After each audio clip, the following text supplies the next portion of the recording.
Right, well, yeah. No. You might have to go, maybe go back. I don't know.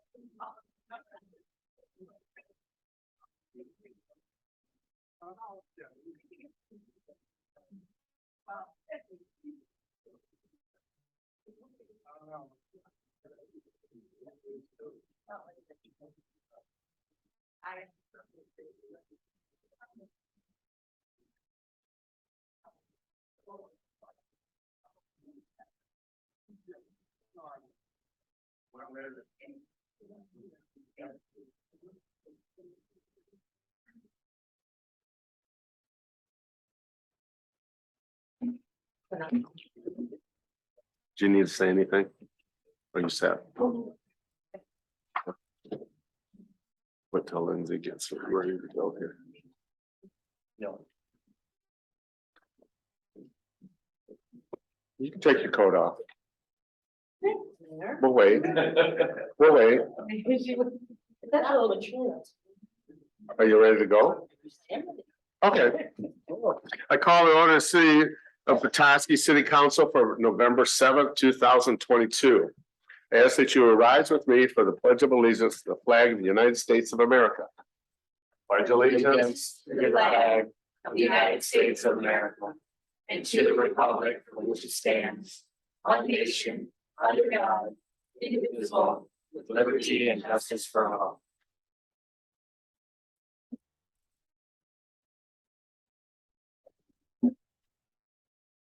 City Clerk Beck, would you call roll? Demore, present. Shields, Here. Wagner, Here. Walker, present. Murphy. Present. We have a quorum. Next is it, we're gonna have a presentation. First, or a line of order, will be Matt McClellan of the Emmett County Brownfield Authority, Lawson at Lumber Square Brownfield Plan. You're up, man. Thank you very much, Mr. Mayor. Advance for here. Yeah. Please. Thank you very much. As the mayor said, I'm Matt McClelland. I've been representing the Emmett County Brownfield Authority for a very long time. I think this is a 20th year or so, back when I had brown hair, I think, but happy to be here. And joining me today, first is Tammy Dornberg of the Emmett County Brownfield Authority. Scott Smith is also here with the authority as well. Sarah Ford with the Petoskey Harbor Springs Area Community Foundation. Corey. Thanks, Monroe. I'm sorry, Corey Monroe and Andrew Corfires. Sorry, they told me that and I You knew it. practiced. I did, I practiced it and everything, so I hear from Han Development. Mac, before we get started, unfortunately, can we hit pause here a second? We need to admit somebody into the meeting. Okay, can I just admit them? Yes, thank you. Yeah, Sure. thank you, appreciate it. Okay. Keep me informed there and we'll let anybody join. Yeah, sounds great. So great. I just want to talk a little bit about this is an introduction to you, no action tonight, but kind of an opportunity to introduce the project a little bit to you and answer any questions that you might have and kind of go through the whole project as well. I want to talk a little bit about the project itself, the Lofted Lumber Square, the former Hankey lumber area, lumber facility. Talk a little bit about Act 31 and Brownfield TIF, how it works, how it operates, and how to manage it, the Brownfield plan itself for the Lost project, and then the next steps that we might have.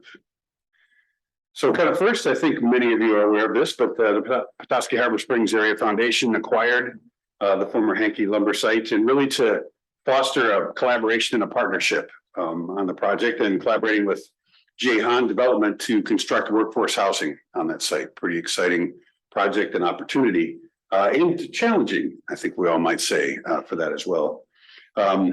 There's really kind of extraordinary costs that are associated with that for demolishing existing buildings, site preparation activities, some infrastructure costs that to be able to provide for the development. And in this case, I think both the folks at Han and Sarah will tell you that we kind of needs everything that we can get to make the project successful there.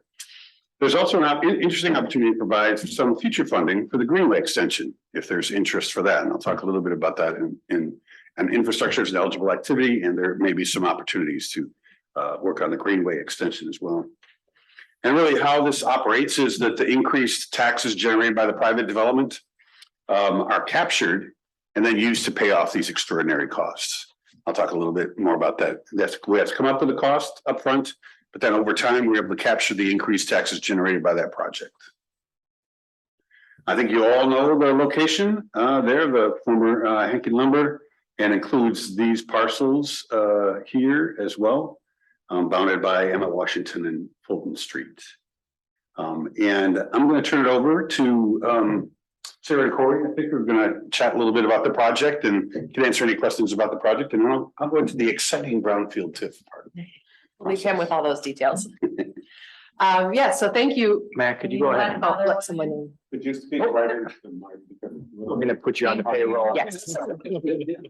It's a collaborative effort here this evening, and actually that's a good segue because this project is really a collaborative community effort.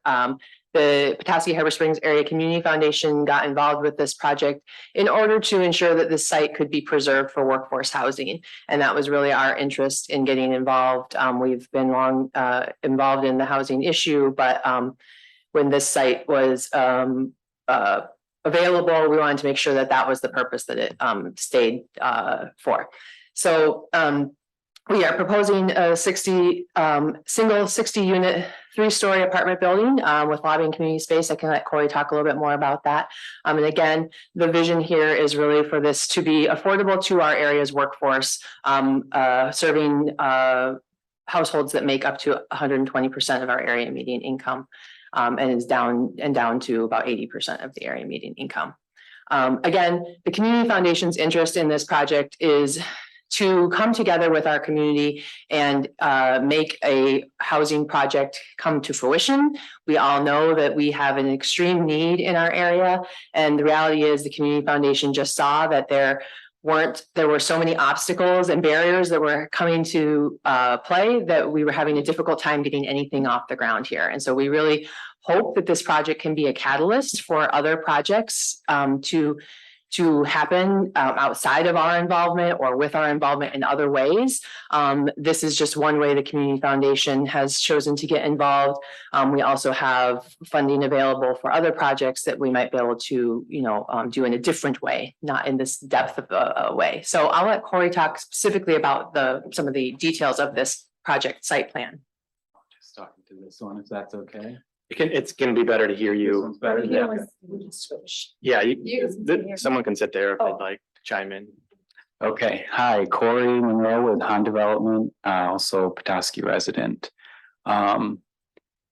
So we have several grants that are under consideration right now by grant applications that are under consideration by state agencies. And we're working through applying for different types of debt. And we're seeking every source of funding that we can for this project, but this brownfield TIF is one of the key parts of the project's financing that allows us to take on more debt through the recapture of those property taxes. So without the recapture of those taxes, it really reduces the amount of debt that we're able to support with this project, which then leads to a financing gap. So this is one of the key aspects of the financing for the project.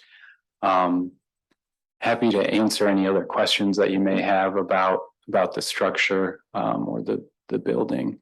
Corey, I'll just add to, Corey was talking about the financing gap in this being one piece of that overall stack.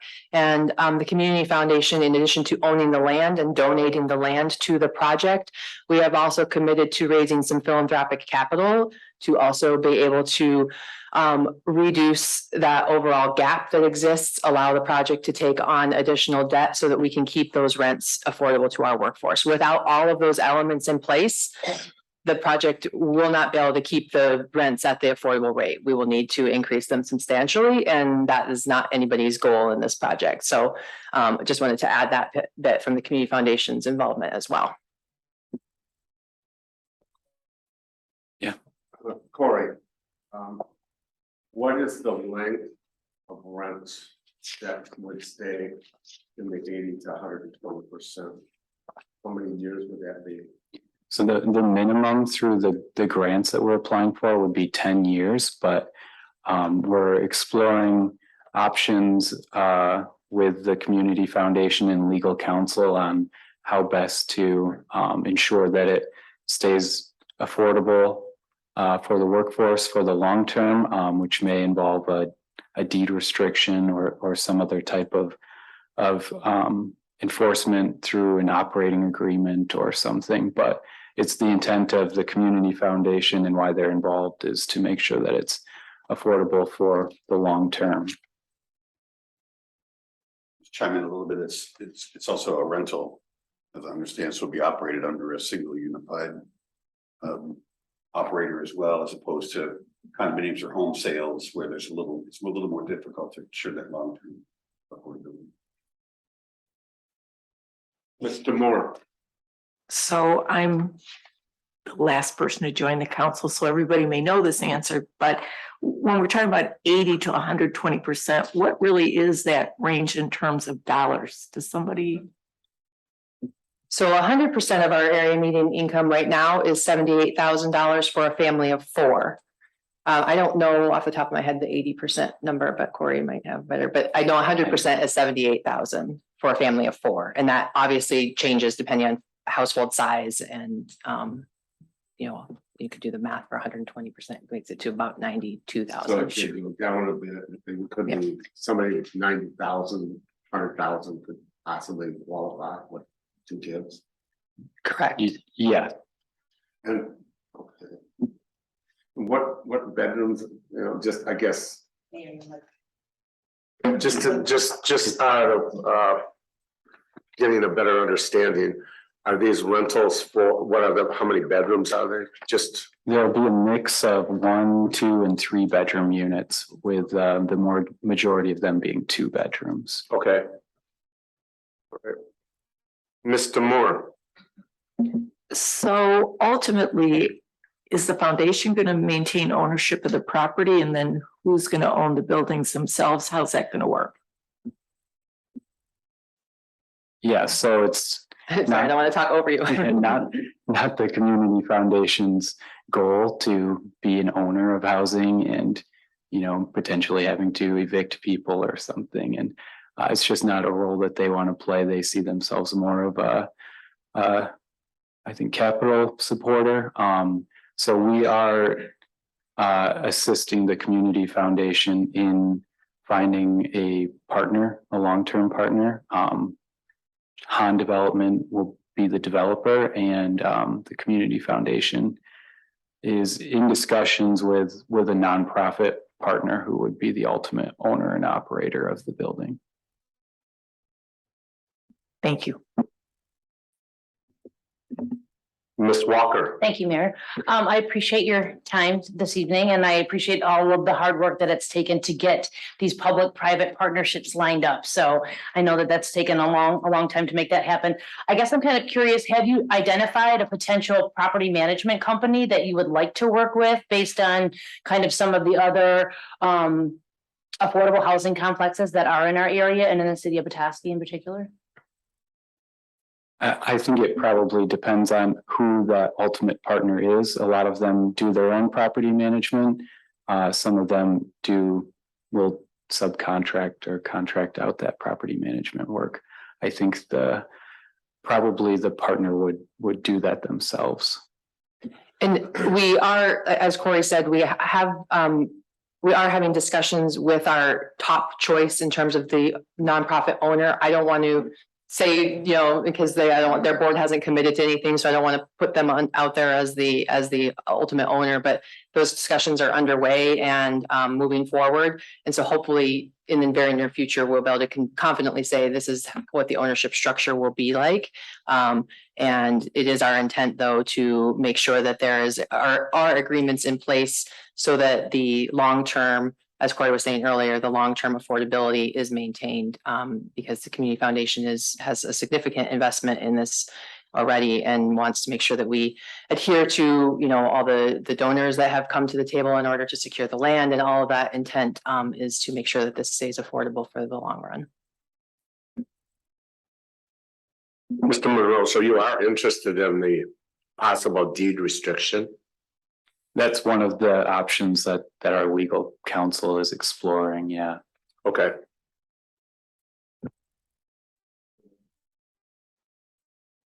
I guess we're ready for the rest of the presentation. All right, sit back, relax, take a little nap. And Brownfield TIF here. So really this, Move the mic toward you. Thank you. Because we're going to record okay, I got a pretty big mouth too, so it. I know. But really, as I mentioned, the whole concept and idea here is that these projects will generate increased taxes by the investment on the property. Its current taxable value is not very high right now, approximately $127,000. After this point in time, the taxable value will be almost $3 million on the project. And so those taxes that are generated, it's a mix of state and local, about 45% are state taxes and about 55% are local taxes. Are eligibility captured. We have to get state tax capture approval, but this is right in the wheelhouse for state tax capture approval. So, and it reimburses those specific eligible activities that I'll walk through in a minute. It's not for construction activities. It's defined brownfield eligible activities on defined brownfield eligible property. It's not a tax abatement. The owner pays the same amount of taxes. Those taxes are just captured and then reimbursed until the eligible activity obligation is complete. The taxes are only captured on that eligible property, a little different than DDAs, which may have a broader area. It's only on that qualifying brownfield eligible property there, and it may include adjacent parcels, which it does in this case, as all of the parcels that are included. So all the parcels here do. Capture is limited to the amount spent on eligible activities. You'll see a little bit later, we have a brownfield budget. Much like a municipal budget, here's the area that we want to be planned for. We can't go over and will likely go under. And it's based on the actual expenditures after the project proceeds. All those documentation of those expenses are submitted to the Brownfield Authority. Those are reviewed to make certain that they're eligible activities. And then that sets the maximum eligible activity obligation. So what you're seeing tonight is the budget. It's conservative, high, and just make sure that all the items are covered there. And there are some unknowns that sometimes happen. There also is an ability to capture local and state taxes for 5 additional years, or the amount of original tax capture, whichever is less, for a local brownfield revolving fund. And this is extremely valuable tool. The fund has been funded by the Petoskey Manufacturing Project and able to provide support for brownfield projects as well in the long term. So a really great financing tool, able to leverage some state dollars. Could you define local? Is that city? City, county. Yeah, but it's not city. So our tax dollars could be used outside the county, outside the city limits. Yes, they could be. The local brownfield fund. So what is eligible property? It has to be a Part 201 facility, a contaminated site with hazardous substances above state criteria. That is the case for this property. With the railroad in previous use, it's not bad. It still has to be addressed, however, we actually we might talk a little bit about, or we'll talk a little bit about the approach for excavation of some of the contaminated ground or contaminated soils to deal with it. So that was kind of the original piece on brownfield side was contaminated properties and fund brownfield eligible activities. About 4 years after the original passage of the act in 1997 and 2000, began to look at other sites as opportunities that were still difficult. They may not be contaminated, but for example, a blighted site that has utilities disconnected or is vacant, sites that are functionally obsolete, no longer to be able to use for their intended purpose. My classic example is state hospitals for that can no longer be used for its intended purpose. And additionally, historically designated properties were added later because those still might be used, there still might be going on, but there's a whole bunch of costs to try and bring them up to standards. So if they're in a local district, state designation or federal designation, they're brownfield eligible properties as well. Or it could be owned by a land bank authority. Just by merely being owned by a land bank authority, the sites qualify under the definition of blighted. And it has to be a brownfield plan that has to be approved by the Brownfield Authority and the governing body of that Brownfield Authority. And if there's a county Brownfield Authority like there is now with Emmett County, the local unit of government, you all have to concur with that brownfield plan. What are the eligible activities? There's two major categories: environmental eligible activities, which, I've kind of broken down to investigation. That's before you buy a piece of property. You want to see what contamination is there. You want to document that contamination and submit that baseline environmental assessment to the state of Michigan that says we look like we're supposed to, we found some stuff and we're not liable for it.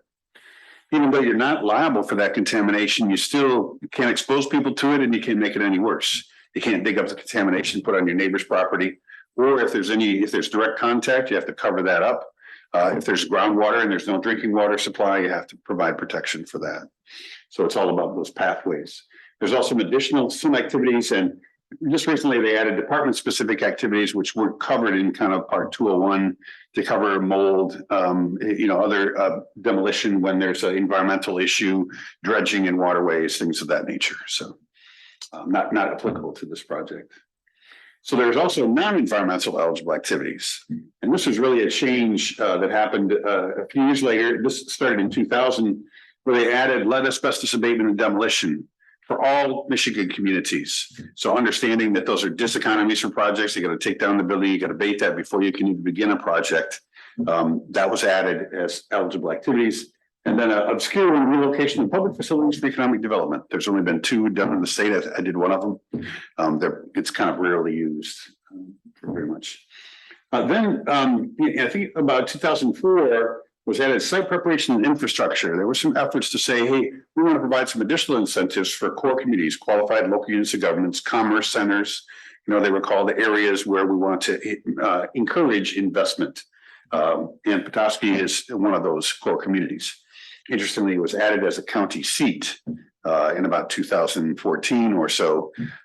Nobody knows how that happened, but it happened for a whole bunch of communities up North Charlevoix. It's the same way. And so there also is an opportunity for assistance in property transfer for property that's owned by a brownfield authority, a core community, or a land bank. So you can acquire property. Any of those can acquire property as an eligible activity, or there's some assistance in transferring that property as an eligible activity. So that really moves from just an environmental perspective to really an economic development tool. And it really provides tremendous support for economic development and help these projects move forward. So on the documents and approvals, as I mentioned, there's a brownfield plan approved by the authority, the governing body, and you all. There is an Act 381 work plan that's approved by the Brownfield Authority, and then for environmental activities, EGLE approves that. And for non-environmental, the Michigan Economic Development Corporation, their Michigan Strategic Fund, approved the non-environmental eligible activities. And that provides for state tax capture. That's that 45% is really a valuable tool to leverage those state dollars to come in. I should also say that schools are held harmless for their state tax capture because of the school funding formula. They still get their per student foundation grants, And recently, intermediate school districts, there was an amendment to the act which reimbursed intermediate school districts for any of the capture that they have as well. So the state education fund reimburses that. So no impact on local schools. And then there's a reimbursement agreement that's between the Brownfield Authority and whoever spends the eligible activities, the developer mostly. But if the governing body or somebody else spends some public infrastructure dollars, then that's reimbursed. So for example, if there's some expenses on the Greenway project that we're using part of this, the city would be part of that development agreement. We'd have an allocation of how that funding works for them. It basically says if you do what you're supposed to and you document those expenses, and if you generate taxes, the Brownfield Authority will capture those taxes and reimburse you to the amount of money that you spent. Takes 17 pages to say that, but that's basically what it says. So this is kind of a summary of the expenses that we have right now. Again, some of this, kind of depending on some of the activities. Certainly in the baseline environmental assessment, those expenses have been made. Those are allowed for prior to that, when the foundation bought the property as well, did the phase 1 and phase 2 environmental assessment and baseline environmental assessment. In the due care, I've included about $100,000 for soil removal. There's not a lot of contamination on that site, but there's still some additional investigation that might be necessary if that's the case that's there. It included a contingency as well as interest on those costs as well. On the non-environmental side, again, there may not be much asbestos, but just in case there is some in the existing buildings, it's quite insidious and all around in caulk and roof tar and every place else. And that asbestos has to be abated prior to demolition, as well as lead paint has certain activities that you have to do for health and safety. The demolition of the existing buildings, site preparation and infrastructure, which includes the stormwater that's on site stormwater management, as well as some of the other infrastructure in the public area, as well in contingency. And then the exorbitant fees that I have for the brownfield plan preparation are also included in there and reimbursable. So right now our budget, is about $1.6 million over that time period, based on the estimates, that we have for taxable value. That will take about 12 years to pay back over that time period. So as I mentioned, kind of for public eligible activities, there is an opportunity to reimburse some expenses. And I think the great benefit here is, and why I would suggest including it and figuring out, kind of a placeholder or a cost, is that we probably, when we go to this project, it's going to be a very highly approved project. The concept of linkages through greenways is highly supported by the state. And so you can get that approval. It doesn't say that you have to do it tomorrow. It doesn't say they have to do it any particular time, but it's approved for an extended period of time. So when that time is right for the greenway extension, you'll have reimbursements that represent 45% of the state grants, and then leverage other local resources as well. And again, it provides that financing. Right now we have about $1 million placeholder there, not knowing all the costs, but that's kind of how it works. That addition of the $1 million would extend the capture about 8 years. So it'd be a total of a 20-year plan. But the benefit of having that is, again, you get the state capture and provide that ongoing resource for reimbursement for those costs. Like I said, we don't know exactly what the project is and don't know how much it will be, but if we can kind of put that placeholder in there, we get state approval for it and move forward on that. One thing we will have to figure out is kind of who gets the money when. Obviously, you want to support the project and get those dollars back in, keep those rents low.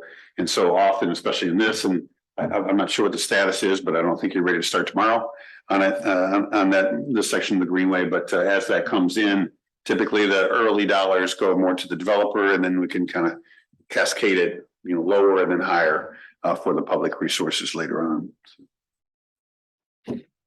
So kind of the time frame for project introductions. We're here tonight, going to the county board on November 17th. We actually introduced this project to the Emmet County Brownfield Authority, just kind of talking about it a little bit in the first step some time ago as well. We'd like to have you consider the plan at your November 21st meeting. The Brownfield Authority has a meeting on November 28th, and the county board has a meeting on December 20th. So we have to send notices to all the taxing jurisdictions at least 10 days before a public hearing is held by the county board for that. So we have to send those out at least no later than December 10th. And again, that reimbursement agreement, depending on that arrangement as well, if the city's involved in that, you know, we can work that through.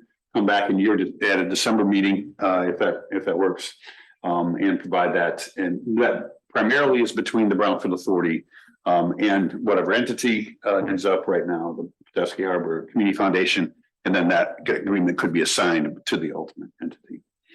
And then kind of simultaneously, we prepare those Act 3D work plans and submit those to the authority. It takes them a couple of months to approve that. So hopeful, maybe January, but hopefully February, or kind of more realistically February for the approval of those activities. So the project would have its structure, capital, you know, at least a capital commitment for state and local taxes, reimbursements, you know, at that time, finish up the other financing. That's often an important tool for the other financing, and then be ready to start in the springtime.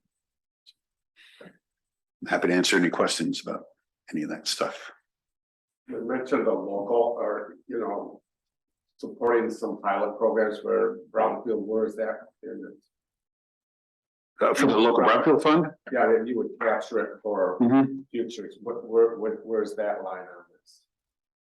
That is part of the Brownfield plan. It's established within the it's set within the Brownfield plan of what that local Brownfield Fund capture would be. And what is it? 5 years after the time frame is complete, after the capture is complete. So it'll be 20 years of capture and then another 5 years. 20 years to reimburse both the private cost and the Greenway cost. Okay. And then another 5 years of capture for the local Brownfield Fund. Is that typical? Yes, But is the county gonna give us money on this project? If some of this tax dollars that's gonna be captured on that last 5 years is gonna go to the county. Brownfield projects. They should be paying into this project for us then, right? well, they'll be paying in, they're capturing all their taxes will be captured as well. I So understand, they're contributing all of that. I understand. Yeah. But what is the total amount on that 5 year? I'm afraid I don't have that calculator right now. I would need those numbers to know. Okay. How this is gonna work. Mr. Moore. Yeah, just a point of clarification or extension on his question. I thought I also heard something about 8 years, not just 5 years. Did I mishear that? In terms of the capture? I might have misspoke, but I think at least the way I calculated, if it's just the private activities and no Greenway project, it's 12 years. If you add, no, I think that's where the 8 comes. If you add this Greenway, it's an additional 8 years and extends it out to 20 years. Okay, Yes. thank you. Mr. Shields. And the revolving fund potential, is that? How's that built into the capture? Is that the additional 5 years? Yeah, there's a couple of ways to do it. The act says that you can capture you can make deposits into the local fund during the time of capture, up to 5 years after, or both. In some areas, when we work in Marquette, they had some projects that were very long because they had big public infrastructure and they're 27-year projects. And they said, hey, we don't want to wait till the last 2 years to do that. So they put in a schedule which had from 6 to 10, 2.5%, from 11 to 15, 5%, and then up to 15 years after, 7.5%. So that's an option for that to do that, but it's common. It happens quite a bit to have it into the 5 years after. I have a question. Wouldn't it be good if it was used for a city project such as Maple Block? And that 5 year money that you would be harvesting in back taxes tip afterwards. Why don't we utilize it and commit it to something within the city limits that we know we're working on more housing, rather than commit it to outside of the city? Yeah, I don't think there's any commitments of where it's used, and this would be 25 years down the road. I understand. Before the dollars are. But I guess I You can, yeah, and I will say that I think the Brownfield Authority is actually from the Petoskey Manufacturing considering some investments into Maple Block project at their next meeting. But I would like to. Can I ask a clarifying question on the revolving loan fund? If I'm understanding you correctly, Mac, the revolving loan fund, exists so that the Brownfield Redevelopment Authority can support future brownfield activities, correct? That's correct. We don't know what those future activities are at this point. They could be within the city of Petoskey, they could be elsewhere in the county. It's impossible to define what future brownfield projects might come before the Brownfield Redevelopment Authority, correct? That's correct. Can't they be earmarked? You can do whatever you want. We can't earmark them. I think that, and understand that, County Brownfield Authorities, I spent a long time in Grand Traverse doing the work and understand that perspective and actually express that perspective. I think that there, the one part about it is that, there's a portion of the dollars, I think probably city taxes are close to 15 or 20% of the total tax bill. In that arrangement, you're also leveraging all of those other costs as well. So you kind of have a amount of city dollars that are included in that and calculate that for sure. I totally support this project, but I the last 5 years of the TIF money, I believe, should be earmarked to be used for housing for the community that it's drawn from originally. Mr. Moore. So just point of clarification, the County Brownfield Authority then is the decider in terms of the use of those funds that are generated? Yes. Another question. I'll go for it. So you have deep experience in this. And my question to you is, absent the bureaucracy, which is clear, are there any downsides to brownfield funding?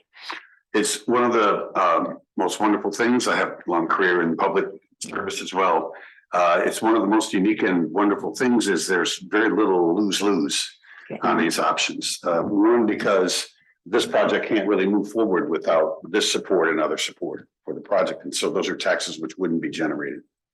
And so that's the opportunity is, you're making an investment, and that's kind of what I call it, is that the communities are making investments in these projects by foregoing taxes that they wouldn't receive otherwise and investing in the project to get those great returns at the end. In this case, the return is workforce housing, but also after that period is done, all of those taxes go back to the taxing jurisdictions.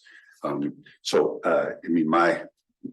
work in the business, so but I think it's one of those unique opportunities. We don't have to, and I kind of explain this is we don't have a pie of a set amount of budget that we have to figure out and slice and who's going to get it. Each of these projects grows their own pie and generates their own revenues. And so it does really create that great opportunity both for investment on the projects and then returns to the taxing jurisdictions after the brownfield is paid off. So I think that answer is a no, there is no downside except the bureaucracy. The only downside that I caution people to is that the act allows you to bond for brownfield eligible activities. You could even bond for this project and finance it. That is the most difficult and risky part. I'm working on some projects where the integrated parking deck, where the municipality is going to bond for the deck and inside a private activity. And I think the city has gone through something similar. So, but that's really the kind of concern and the issue and the risk. And so the way that we've done that is so that project all has to be built out. We're not going to bond for it until the project's all built out. We'll buy it like a condo. And so we know that taxable value is going to be in place. So that's the only place where I represent quite a few authorities. The only place where I say, if you're going to be a partner in this project and invest a bunch of money early on, you got to make sure that the project happens because that's the source of funding that you have. And that's the only time I think that local units of government really have to worry. In this case, if the project doesn't move forward, it doesn't move forward, there's no revenues and it doesn't happen. So this is an allowance and enabling piece for some future financing. And there's very little, if any, risks to the local units of government. Thank you. You're welcome. We just reiterate something that Max said a moment ago about this investment by the city of Petoskey in this project. And I think that this is a really great way for the city to be a part of bringing solutions to our workforce housing without giving up something, right? Like this is taxable revenue that today doesn't exist and tomorrow won't exist unless this project goes forward. And so it is a way for the city to show its investment and its commitment to housing with a really tangible way that doesn't necessarily cost you anything today, right? It's not something that you're going to be giving up. So I think that's a really important point that Mac made that, and as Corey started off, this project needs collaboration from many different entities in order to go forward. That is very clear from the work that we've been doing. We have state grants that are pending. We have the community foundation support. We have private debt. We potentially have local government support. All of those things are coming together to make this project happen. And without any one of them, the project is at real risk of not being able to go forward. Ms. Walker. Thank you, Mayor. I did have a question, and this might be, Tammy might be able to answer this, Mrs. Dornberg, if you are able to answer this. I think the last brownfield project that we had within the city of Petoskey would be the Great Lakes Center for the Arts in Bay Harbor. Is that also the last brownfield project in Emmett County? And then was there another project before that? That in historical memory? Yeah. Yes. And which, I'm sorry, what would that second or historical project be? Petoskey Manufacturing in the city of Petoskey. Okay, so all three brownfield development projects happened within the city of Petoskey, the last three. Amazing. Interesting. Thanks. You answered my question.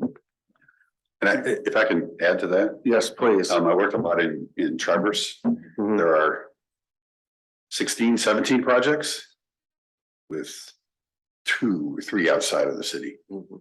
And so it is where the investment is, it's where the primary activities happen. For most brownfield projects, it's where the brownfield legacy facilities lie to a great extent. So, At the last, though, at the at the Art Center.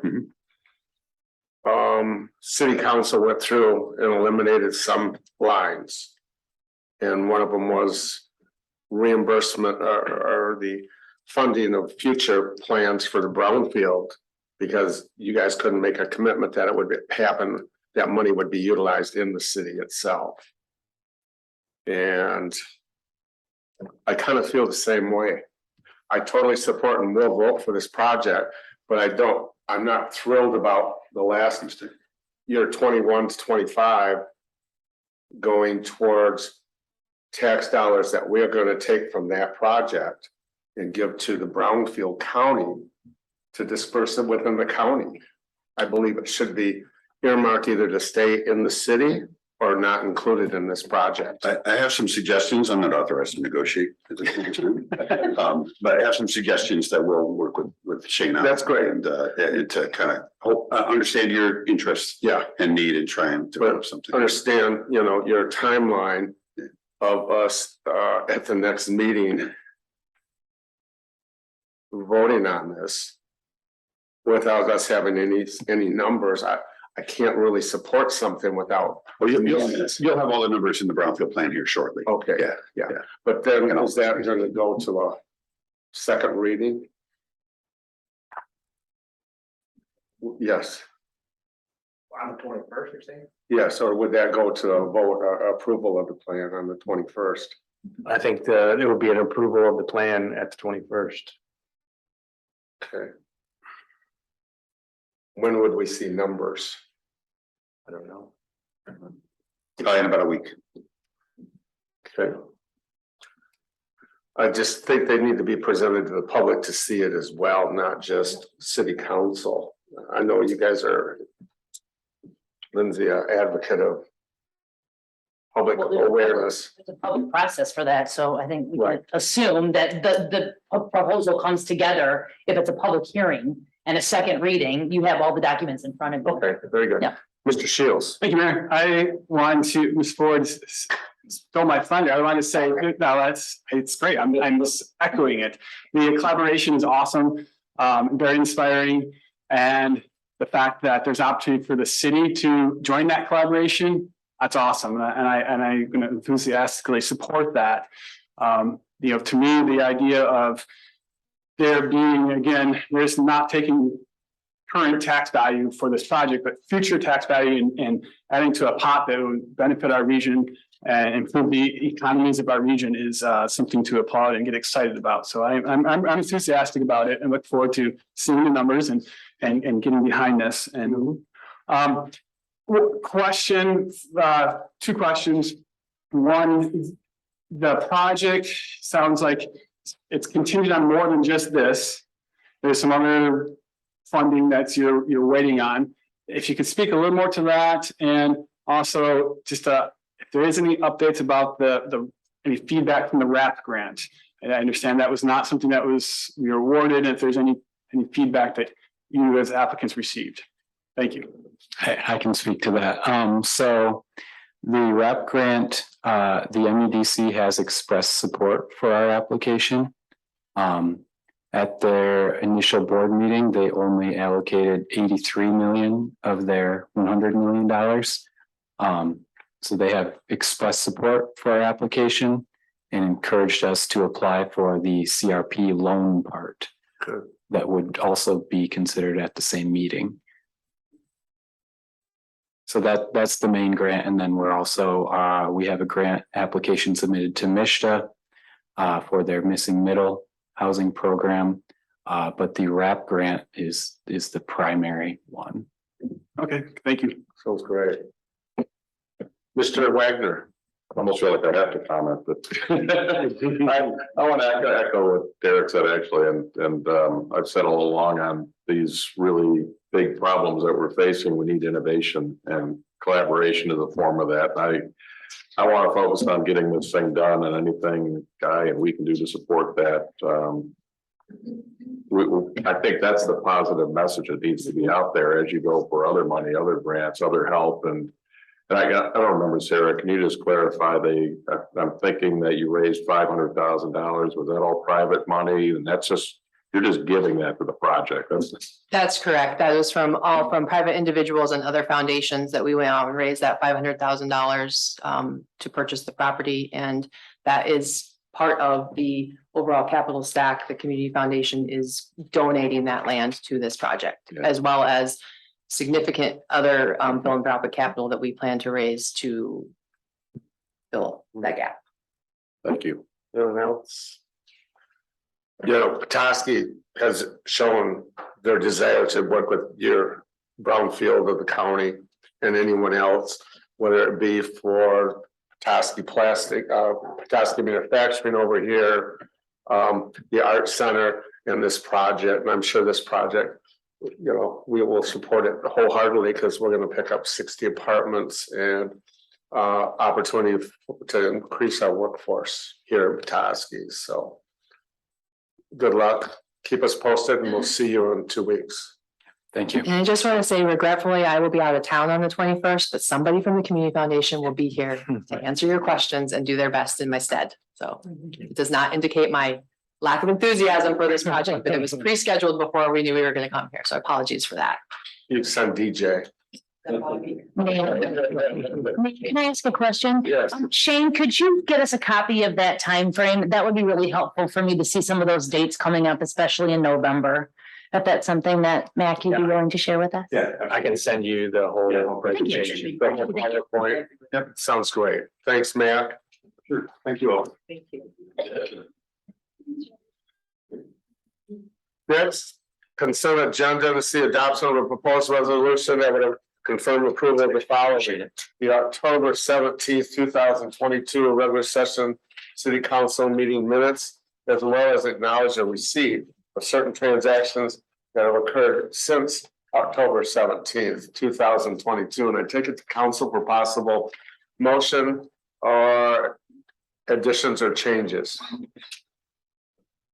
So moved. Second, I have a motion from Mr. Moore, and second from Mr. Wagner. Any other discussion, council? There being none, I go to city clerk, back for roll. Demore, Aye. Wagner, Yes. Shields, Yes. Walker. Yes. Murphy. Yes. Motion passes 5-0 to accept the consent agenda. Now, this is your opportunity to speak to city council directly to us on any subject that hopefully is not on the agenda. That if you could wait, we would appreciate it. If not, please give me a wave and we'll call you up. You need to give your full name and your full address before, so come on down.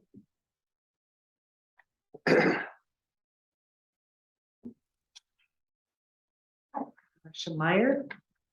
Stewart. I want to make sure people can hear this. Just think, Yeah, probably sitting. just tap the little bar across it.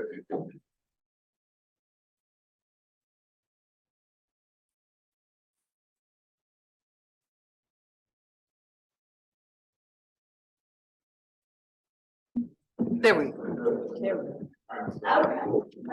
I just have a gift to the city and it's a rust print of one of your manhole covers. What's the word correct? Utility hole covers. Utility hole covers. And so it's just a print made from, the fabric was laid on one of the manhole covers through the winter and spring and the rust created it. And so then I added some more rusty pieces and lots of stitching. And my son made the frame in his lab down at Lawrence Tech, so it's. I give it to you. Wow. That was beautiful. Thank you. It's beautiful.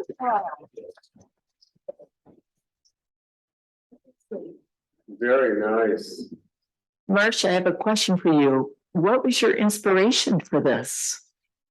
The texture of the manhole cover and the picture of it, I've always liked it, and I thought, I'm gonna make a print. It was probably years I thought about it. Where was this location at? Of the manhole cover? Yeah. Down in the waterfront park, north of the bathroom, Okay, a couple of them where the meetings are, back in the field there. yeah. So I just put rocks on, put a little note, nobody messes with it. How long was it there? It was there all winter and nothing happened much till it warmed up again. And then it started to absorb the rust, so it's through the spring. Okay. I'm sure we'll find a home for it. Yeah. The city manager in his office. It's unfortunate that Mike Robbins wasn't here tonight because I thought about if we find a current place for it, but perhaps in the future of our new DPW building come 2024. At the entrance. Yeah. You can, it's on loan to you, Shane. Could we, yeah, can we get a picture of you with the piece before you leave or? Do it now? Maybe we should do it right now because Yeah. you don't want to sit for another hour, do you? I don't either.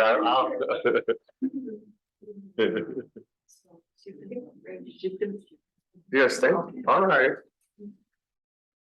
Again, thank you very much.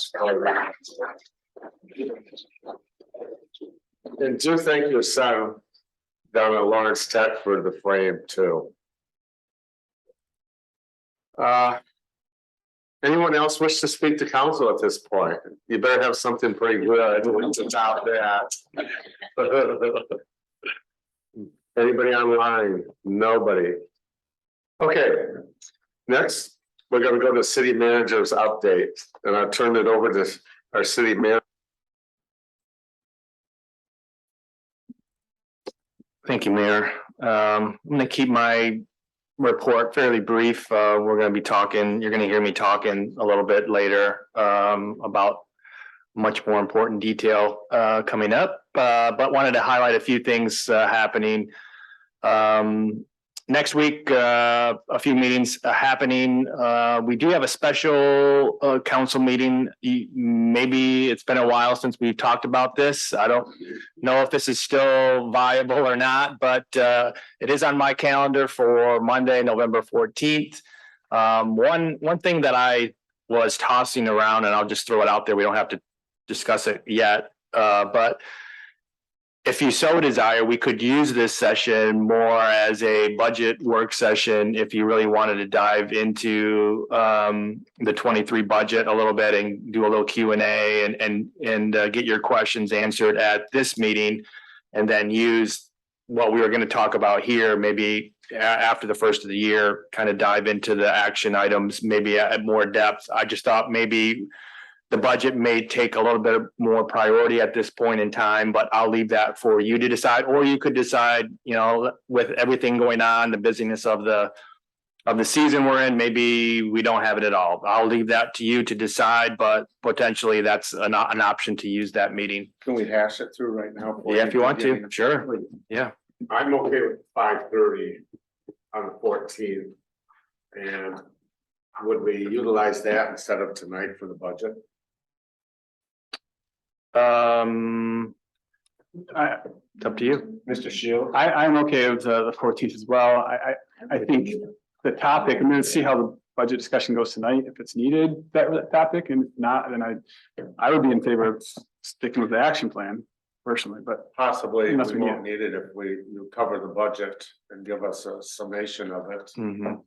We've been through it a few times. Yeah, and we do have to post a notice and do the proper notifications for the next reading of the budget, so, you know, maybe doing that Are tonight. there issues coming up in the next little while that you think will need to take more discussion? No, I don't think so. Okay, that's good, no surprise. So, you wanna keep the 14th? Absolutely. Yeah, I'm fine with keeping the 14th too. The only thought I have is if we generate budget questions, that could be like at the front of that meeting, and then the rest of it, we could move forward with other things. Is that possible? Well, again, I'm available. I know Audrey will make herself available for any sort of one-on-one dialogue that we need to make between now and the next meeting as well. So whichever you prefer. Okay. Wagner? I'm a question mark, but I can make it a priority. If it was the 14th, if we do have, okay. I know what Shane's also saying, you know, the action plan that we're talking about. Wondering if we want to just push it back to January. Is that? I mean, yeah, I know we all have a lot going on, and we obviously have an action plan. Now, my goal in our first discussion that we had was really to try to narrow our focus and really give us as staff clear direction on, and I really want to focus on 23 and maybe 24. What are the things, and I think I've been around long enough to know that I know a few things that are already important for each of you, but I really want to make sure that we as staff are spending our times in the most effective way possible. I just want to make sure, whether it's budgeting or any sort of priorities, that we're focused and we have clear guidance on how you want us to attack certain aspects of your priorities. So how you want to handle that is up to you, but Let's throw you the ball. Mr. Moore. I'm open to moving forward on the 14th or waiting longer, depending on my colleagues' perspectives. Mr. Shields. I understand that the action plan, I mean, ideally guides what we're gonna be talking about starting tonight, the budget. And so, you know, we started that discussion a month or 2 months ago now. I'm looking forward to getting back into it, but yeah, if it happens the 14th or push the first of the year, I guess I'm not necessarily. We don't need to hold fast to that, but I think if we're not talking about the action plan, there's economic incentive to, I mean, there's something to discuss and talk about. 14. Correct. Ms. Walker. Yeah, I think we should move forward with the plan, the original plan to address the action plan. So this would be building on the last meeting, the special city council meeting that we had back in September, was it? I don't know if I've seen a draft of the revision of the action plan since that meeting. So I would assume that that would be part of our preparation materials for that event. And then we'd also be bringing the budget with us and, you know, capital improvement plans. There would be like a series of documents that we would be bringing with us to that meeting. So budget for 2023, action plan. You'd have your copy of the Liberal Petoskey master plan there, and they're all very much lockstep and sync together. So. Mr. Moore. Well, I was only going to just say that sounds good, but it sounds like a big lift between now and next Monday with the election in between, but I would leave that to our city manager. Mr. Wagner. my hesitation, by the way, is I plan to be a deer camp. So I'd be coming back in Monday night from there for the meeting and then going back out there. And I can do that. One thing about, well, I want to take these work sessions seriously as well. So I think they're a great idea. They really helped us out the last time. And whether it's this one or a different time, I mean, I think if I remember right, we only have one council meeting in January. Is that right? We haven't put together the budget or the Oh, that's right. meeting calendar yet, but, and I'm used to, if a holiday falls on our meeting date, just moving it one day, not necessarily canceling the meeting, but that, you know, if you wanted to do that, we could certainly do that as well, just bump it one day. But I'm certainly a fan, as you all know, of a regular work session ahead of our meetings, just so we can really dive into more of the work that you all, you know, want to see move forward. And whether that means we have a standing work session, I will again say 6 o'clock ahead of a 7 o'clock meeting. And then there could be times that we don't have anything to discuss, and so we wouldn't have one there. But if we plug that in, we could continue to work on priorities, you know, on a regular basis going forward. Just an idea. Mr. Moore. Respectfully, I'm just not a fan of that plan because I feel like it's so much in an evening. Like for me, having this on a different date sort of leaves me completely open to whatever the subject matter is of that meeting. So that's just my preference. I don't know how the others feel. It could, if we have a 3-hour meeting, 3.5-hour meeting, tack on another hour and a half before that would make it a long session. A 3-hour tour.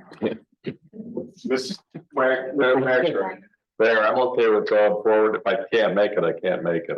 I've you know, there can be a work session, but I can work to get there. And it sounds like there's interest from everyone else in having a work session. And thinking that through, it is going to be a tight turnaround with everything going on. So respectfully, if we could to hit pause on that, because I really would want everyone there as well. I do too. My preference, I guess, in thinking this through a little bit more is to hit pause and allow us time to kind of compile what we would like to accomplish. Okay. I think it's fair, they have elections going on, instead of budget going on with staff. We've had 3 position changes in the last 6 months. 6 months, not even that. 4 months. I think let's put pause on that one meeting. Okay. And jump back onto it with, I like the session of having a session for just that on a Monday, opposite of city council, where we can come together and we can spend 2, 3, 4 hours and get something done. Rather than an hour here, an hour there. Okay, 5 hours. No more than 5. Just about December 12th, or that's in between. We have a meeting on the 5th and the 19th. What about the 21st of November? That's our next city council meeting, right? It's the 5th and the 19th would be our next meeting. So, The 5th and the 19th. so 12th would be in between. Of December, right? That'd be the 12th of December. Okay. It's up to you with holiday schedules and December is a busy month typically, but January 9th. Every month's busy for me, so. we could decide that at a future meeting. We don't have to. We could go January 9th, and that would get it right away in January, starting the new year, right out the first full week of June or second week of January. Get it with the road running and fill in every other Monday if you want. I don't care, but. Are you okay? Sure. Yep. Okay. Yeah. We're working with you. Okay. All right. January 9th. Yes, postscript. As a vegetarian and a fan of deer, I was gonna force you. No, I'm just. November 14th sounds so good. I was gonna write shotgun with my shotgun. Did we, is the start time still okay? Yes. Okay, thank you. We'll bring in some snacks. 5:30, Snacks. January, 5:30, January 9th, which is a Monday. Okay, continuing on, appreciate that feedback. DMB meets next Tuesday. I think, I'm looking at Becky, that's opening day. Is that still a viable date for your board? Okay. Yeah. And then planning commission the following Thursday at their normal time at 6 o'clock. Our Parks and Recreation Master Plan, this is an ongoing, we've had really good community engagement throughout this process. The draft, this again is looking at the next 5 years for Parks and Recreation. That plan is actually was made available in a draft form on our website, on social media today. I sent it out, a link to each of you as well today. So for the next 30 days, that plan is available, will be available on the website for review and comment. So you can direct your comments to our Parks Director at that email address, or drop off any sort of written comments or mail your comments to us here at Petoskey City Hall. November birthdays, a number of birthdays, busy birthday month. Both Lisa and I shared a birthday yesterday in the office. So it was nice to share birthday treats today around City Hall. Right, yeah. Val in the library, her birthday is actually tomorrow. And then we didn't put the date. We started it, right? Just old. Yeah, so a number of birthdays, Matt Mikulski from Public Safety, Marty Flynn and Sydney Nelson in Water, Wastewater. Bridget Lemure is the 12th of November. Mike, I can't read that, but Petrowski's, thank you. David Krusky, Scott Lamont, and Neil Aarons at the library as well. So a number of birthdays that were, I'm not sure if you guys are aware of this, but we, as City Hall, what's that? We at City Hall will share, like today, or for my birthday, Zach was my birthday person, so he brings in the treat for City Hall staff to celebrate birthday. Mine, I had Christine at City Hall, so each of us have a name that we are randomly drawing. So it's nice to celebrate each other's birthday and have a little treat as well. Probably not good from a wellness plan standpoint, but that's okay. And then work anniversaries as well, celebrating a number of employees' work anniversaries. Lisa Blair in finance, 7 years. Adrian Rockcar, public safety, 18 years. Will Bowen, public safety 4. Hunter Arnold in public safety 3. Bob Nichols, public works 10. Mike Petrowski again, public works 6 years. Drew Levinson, electric department 6 years, and Jordan Ray, water and wastewater 6 years of service. So we're celebrating them as well. You can't read this likely, but just wanted to let you know that we are in leaf pickup mode. If you've not noticed our cruise around the city, it's been a fairly blustery few days. We were able to get a lot accomplished last week, and then that process will continue, through the next couple of weeks in different wards. I've kind of watched, this is my first year kind of watching our crews do this. It's pretty impressive. They get right after it and have a nice plan. And this is a very nice service that we provide around the city. So hopefully we can keep up with it and get things, get leaves picked up before any white stuff falls on the ground and slows us down at all. But that process will be continuing over the next couple of weeks. And obviously vote. I wanted to make a note or announcement to try to expedite tonight's meeting, but well, that didn't work out so well. But so Audrey and and Sarah will have a busy day tomorrow. We obviously encourage all of our residents to get out and vote. Sarah shared with me that we have received almost 1,400 absentee ballots back out of almost 1,600 that were issued. So almost an 88% return rate on our absentee ballots. So certainly get out and support and vote. And we encourage all of our residents to do that at the help me, Sarah, what's the name of that facility? Grand Unity Event Center. Grand Unity Formerly Event Knights of Columbus. Yep. All right. Any questions for me? Any questions, council, for our city manager? I think Shane, will the master plan for the Parks and Rec master plan, will it go out in the city newsletter? The notice for that review? It did on Friday. Done on Friday? Friday. I believe Lisa Denoyer put it on the website and it went out. Okay. And then I put it on the Facebook page today. They asked me to do that today, so. And will there be the next newsletter will go out again? Right, so it stays, excuse me, No, go but ahead. yes, it stays on the Got it. homepage until we take it down. So it'll go out every single Friday. Got it. Great, thank you. Anyone else? Mr. Wagner? Two things on the same topic. I noticed coming into City Hall, there's a UPC code and a sign that people can actually scan to review the plan. Thank you for that. I hadn't seen that before. And Shane, I'm gonna put you on the spot. I don't remember the number. I heard the number of when you say we had great engagement on putting the plan together. Do you recall how many citizens? Yeah, I don't off the top of my head how many. Big number.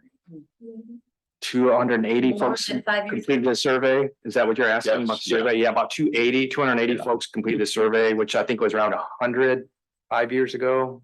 From what Kendall mentioned to me. So we really try to be diligent about getting the word out and getting it out in different formats and just trying to adapt to that. Good success. Mr. Moore?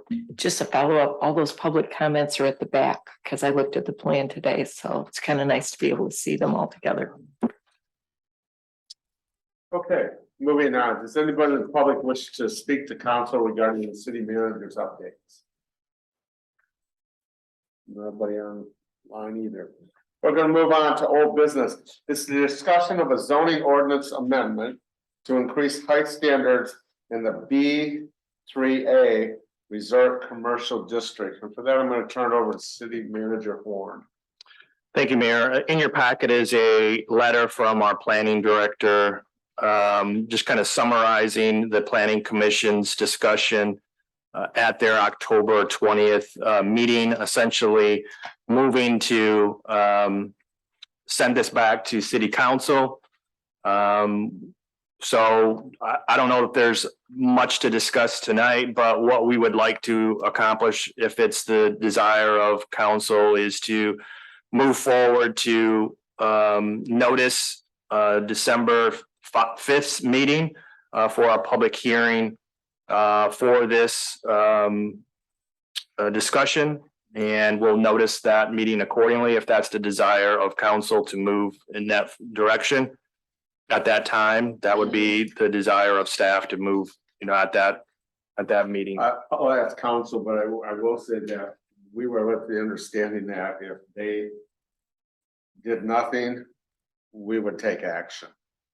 Council, turn it over to you. Anyone wish to speak? Mr. Shields. Thank you, Mayor. I support the hearing on December 5th. Council, are you all supporting of that? Yes.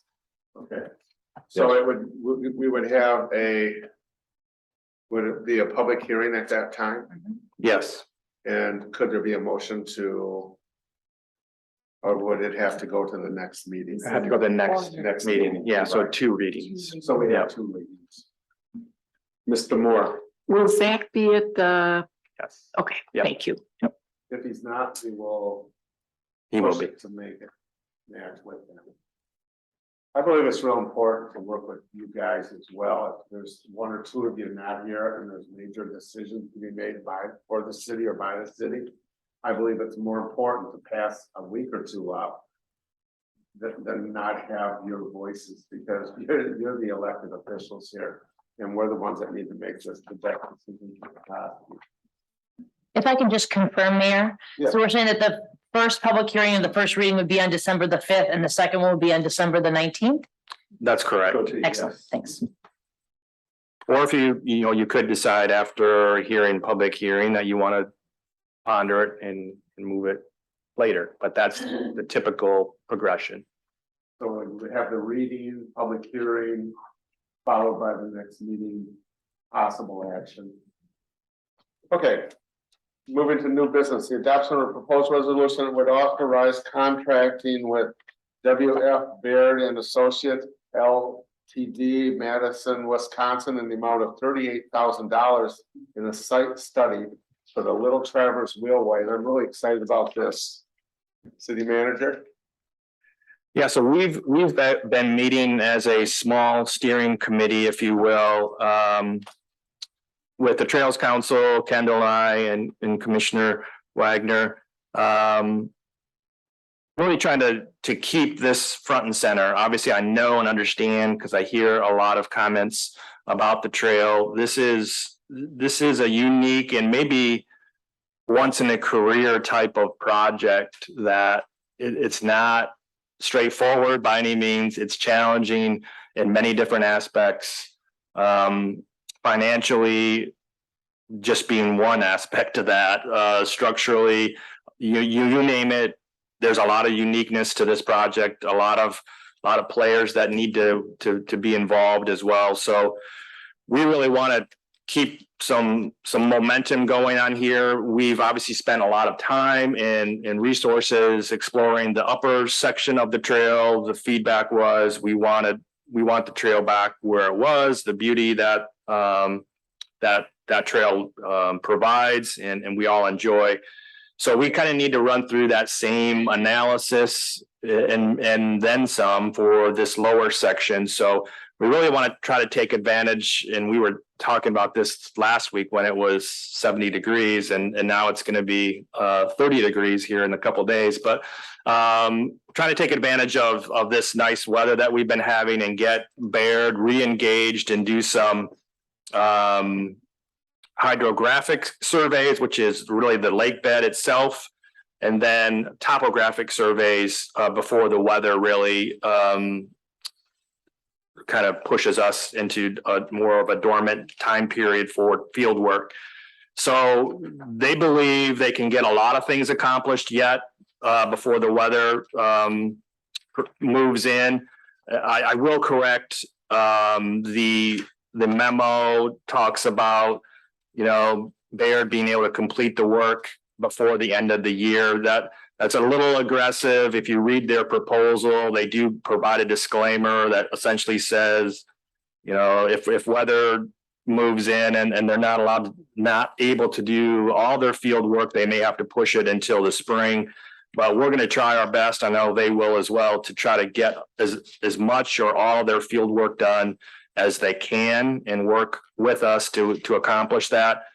Obviously, moving forward from here, once we have this data in hand, they will then be able to put a full scope or schematic together, kind of similar to what we did up top, to really look at what putting this trail back is going to look like and what that will entail.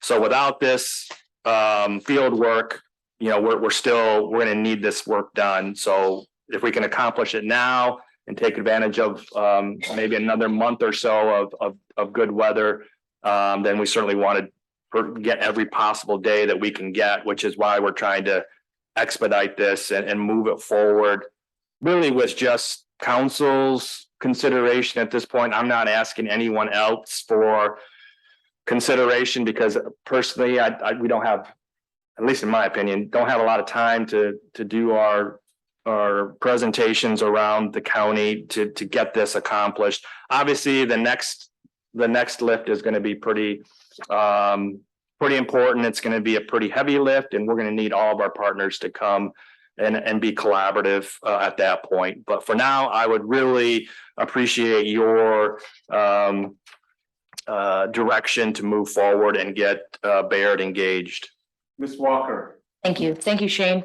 Thank you for answering that question, because that was my question about like, well, what about our partners in this thing? But then the necessity to expedite that and the value of $38,000 in order to get this ball in motion, I think is really important. So, and from what I understand, this could be funded through the general fund unrestricted reserves. Is that what's being proposed? Yeah, it would be coming out of reserves because we don't have funds earmarked for it. So as you look through the budget, we're anticipating an add to fund balance to the tune of, and I don't have the slide obviously in front of me, 200,000 or so add to fund balance. So this would obviously deplete that a little bit, but there would still be likely an add to the general fund when we close up the books to 21 or 22, I'm sorry. Ms. Walker. Thank you. That being said, I'd be happy to make a motion, Mayor. I'll second the motion. I've never seen that before. I have a motion from Ms. Walker, not that, and a second from Mr. Shields.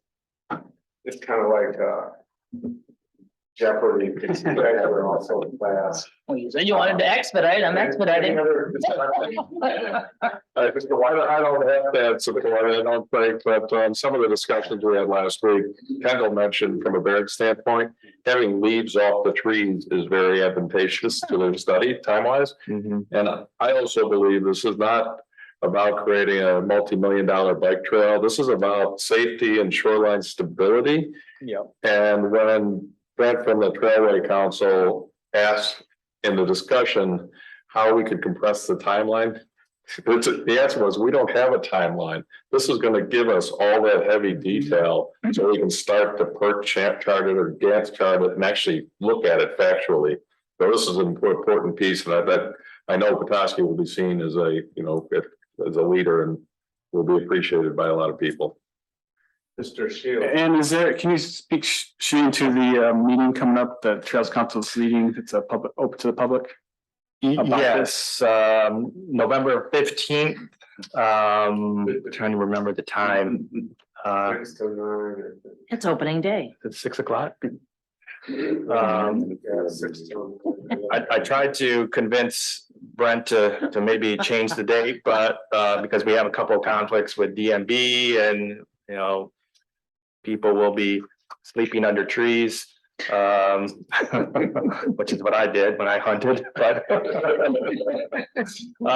then it's just a busier day, but we're committed to that date, November 15th.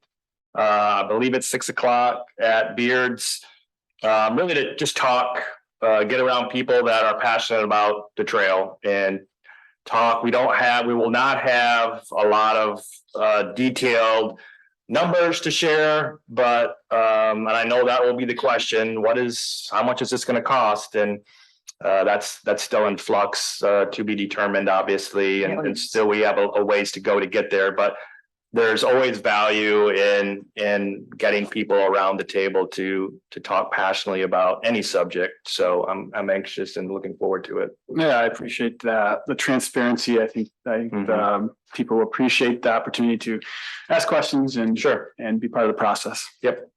But like you said, there will be no formal plan by the city saying this is how we're going to do it. Right. This is what the cost is, because first you got to see where can you go into the ground. Okay. Topographic studies as well as the hydro. Sarah did just look it up. It is 7 o'clock, 7 to 9 at Beard's. Okay, 7 to 9. Thank you. Yep. I want to show it at 6. Perhaps it could be gone wrong. We need the votes. We do? Okay. Any other discussion, council? Public wish to weigh in on this, to discuss and address council on this matter? There being none, I go to city clerk. Back for roll. Walker, Yes. Shields. Yes. Moore, aye. Wagner. Yeah. Murphy. Yes, motion passes 5-0. This is more than just a bike pass. This is also safety. If you see people riding with family up on that highway, I just takes my breath away a couple times when I see little kids on bicycles. I don't know what's wrong with the parents, but they're there.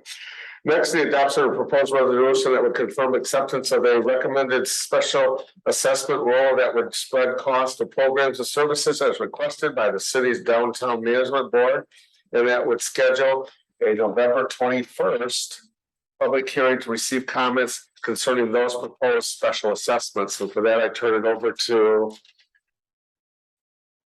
Yeah, this is obviously ongoing.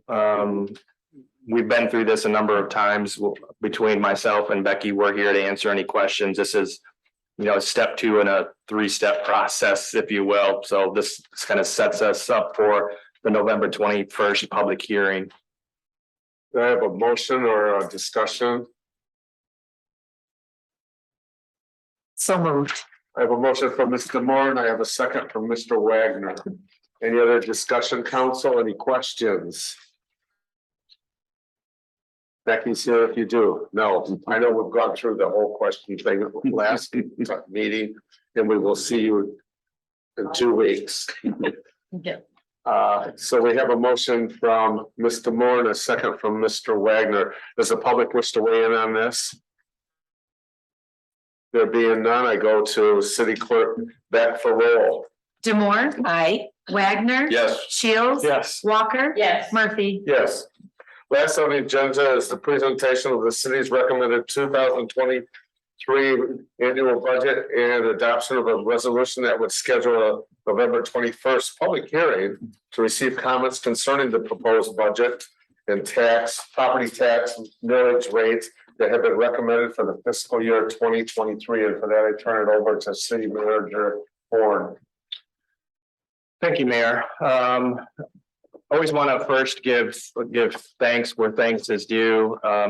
Terry left us in a great position, put a lot of effort into this document before he retired. Audrey took on the responsibility and kind of kicked it across the finish line. A lot of department head work, support as well went into this. So there's a lot of good collaboration staff wise that goes into this document. It's not any one person, it's a team approach. And obviously this will eventually become your document. So it becomes a fairly important thing to go through and get feedback on. And I think I shared with you a couple meetings ago, maybe, that my last meeting in Tennessee was the first reading of their budget, which their budget starts, they have a July 1 to June 30 budget. So I feel like I've been in budget mode for a year now. So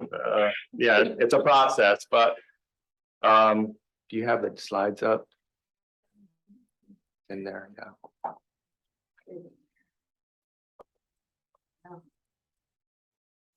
Right there, yeah. So I want to make sure whenever we do a budget, we want to go back and make sure we reflect on the goals of the elected body. It's okay. So obviously we won't go through these again, but these are the 7 goals. Hopefully, as you listen and read through the budget, you see or will understand some of the rationale that went into putting this budget together, because hopefully a lot of the things that we do, and a lot of the budget operating is just like a normal household budget. We have to pay our bills. And so some of that stuff obviously doesn't necessarily check a box from a goal standpoint, but capital projects and other larger projects, certainly we should be going back to your priorities and your goals. And so hopefully you see that in your analysis. So interestingly, as you look at the 22, and this is the budget, annual budget overall, including all of our enterprise funds. So you can see between 22 and 23, we're almost the same. About $3,850 is the actual difference between the 23 budget versus the 22 budget. That includes capital as well. So pretty much right on from one budget to the next. Just so you're aware what this budget includes, this does include 3% cost of living allowance for our employees. We utilize the hard cap from a health insurance standpoint, that we get an annual update from Treasury to tell us what that potential increase looks like. This will be a 1.3 increase in 23 to the hard cap numbers. So you can see how that breaks down from a single individual plus one and then family coverage. So anything above that we pay into the employee's health savings account. So that's what's anticipated. We'll obviously be continuing that. We're evaluating both Blue Cross and Priority currently and getting feedback from staff on their priority going forward. Budget does include a full-time code enforcement position, as well as a half-time or 50% reimbursed school resource officer for the school system. So we do have a draft agreement with Petoskey Schools and the city of Petoskey that's been reviewed by their legal folks, by our legal folks, and that will be introduced for your consideration at the next meeting. So we're excited to partner collaboratively with the school system to provide this opportunity in our budget as well. And then, as you are aware, we will have a contracted city assessor in 23 as well.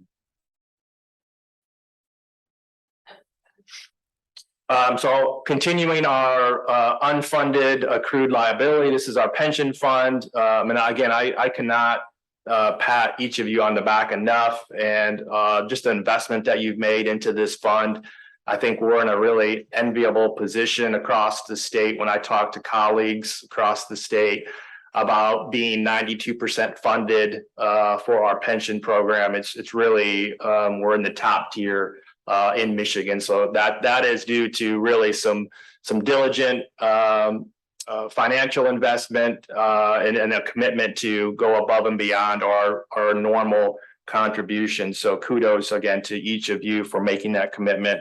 This budget in 23 also considers an additional above and beyond commitment of $600,000 payment for our unfunded accrued liability. This contribution will come from enterprise funds and the general street fund. So this budget continues the current tax millage. There's no tax increase associated with this particular budget. However, due to the Headley Amendment, our local tax millage will be rolled back slightly from 13.3859 and 22 currently to 13.1523. And this is estimated. We'll obviously have this in front of you in June. Is that when or May? Okay. So this will be back in front of you to formally approve, but these are the estimates that we have currently in front of you. Again, due to Headley, that this will be rolled back. As we all know, Headley, I was really hoping in the 4 years I was gone that Michigan would have solved this issue. I know it was a thorn in my side when I served downstate, and unfortunately, we're still stuck with this broken municipal finance system. But we'll do the best we can with what we have. But so obviously, if the taxable value for the year exceeds the rate of inflation, tax levies must be rolled back to the rate of inflation or 5%, whichever is less. So we will be rolling back based on that again. Utility rates based on past studies, water and sewer will have a 4% rate increase. There will be no rate increase for electric, and this is the second year for that, no rate increase. 4% on sewer. This was adopted back in 2018. 2018. So it was a 5-year rate study. So this will be the last year of that rate correction or rate study. So this is focusing on the general fund. Now you can see our expenditures in 23 versus 22 and what that difference looks like, and then the proposed revenues as well, 22 to 23. And just to highlight some of the maybe some reasoning for that, we have increases in public safety. general admin. This is, the assessor, code enforcement, and then economic development. We have $40,000 in the budget for public art, the public art program as well, and then obviously our engagement with Housing North and NLEA is in the budget as well. We are seeing some grant revenue reductions from 22. The 22 budget has 1.3 million in the budget for grant revenue.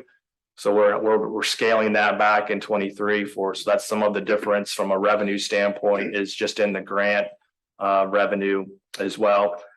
And then the proposed use of just over $72,000 in fund balance per council's direction, based on our last conversation, to really try to address the winter sports park interior work that we added back into the budget. Taxability does increase. That is obviously good news. Increases about 6% or almost $35 million in assessed taxable value, which equates to about $292,000 in revenue. And then state shared revenue increases almost $78,000 from 2022. And the Headley rollback would influence that 6%. Yeah, so obviously we're not able to capture that full amount, so we're tied into that 5% level. Yes. So just some slides to hit some points here. Obviously, this is showing our property tax revenues in total with all of our millages that we have, and then general fund as well. In the lighter shade color, you can kind of see how that's been trending. That's fine. You can keep going. So just to highlight that a little bit more, obviously our general tax rate, and then we have the cleanup, which is solid waste, rubbish, leaves, brush. Our recycling program is in that. You can kind of see what that generates as well. So again, you're gonna, as a council, will formally establish the rates in May. But our recommendation, the way this budget is constructed, is to essentially stay the same, no changes in any rates, any of our tax levies in 23. One thing I always want to bring up, and don't throw anything at me, but it's certainly something that I think is a bit unusual from other communities I've served in. We do not assess any sort of tax administration fee. We are generally, property tax law does allow us to charge a 1% fee. There's a lot of, we generate, or we bring in all the tax revenue across the community, and then we levy that or push that revenue back out to other tax jurisdictions as well. So there's a lot of time, there's a lot of analysis in that, that we don't get any sort of fee or revenue from that. Just throwing that out there. I know it's not necessarily a popular thing to talk about, but many communities across the state do charge an administration fee just with the amount of time that we have established in this process. How much does that generate? It's, let's see, if we reestablish the 1% for 2023, it would be 286,000. Does the county charge a fee for their administrative? They don't send out taxes. They don't collect. Oh, yeah, so like Bear Creek does. I live in Bear Creek Township, and most townships do. You can do up to 1%. It doesn't have to be 1%, so you could decide to do 0.5%. Or 3/4. So does Resort or Bear Creek charge the up to 1%? Bear Creek is 1%. Okay. Mhm. And that covers, the charges for your assessor, finance staff. I mean, even postage, Mailing it out, receiving paper, it, filing it. the bill printing cost, so it does. Damn. Mhm.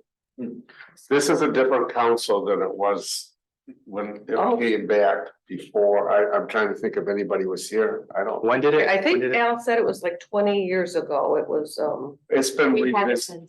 been- It's been revisited. Okay. Yeah, it's been since I've been here. Yes, it has been revisited. so it did. And I ask you guys, council, how do you feel? Are you okay with putting that into the budget?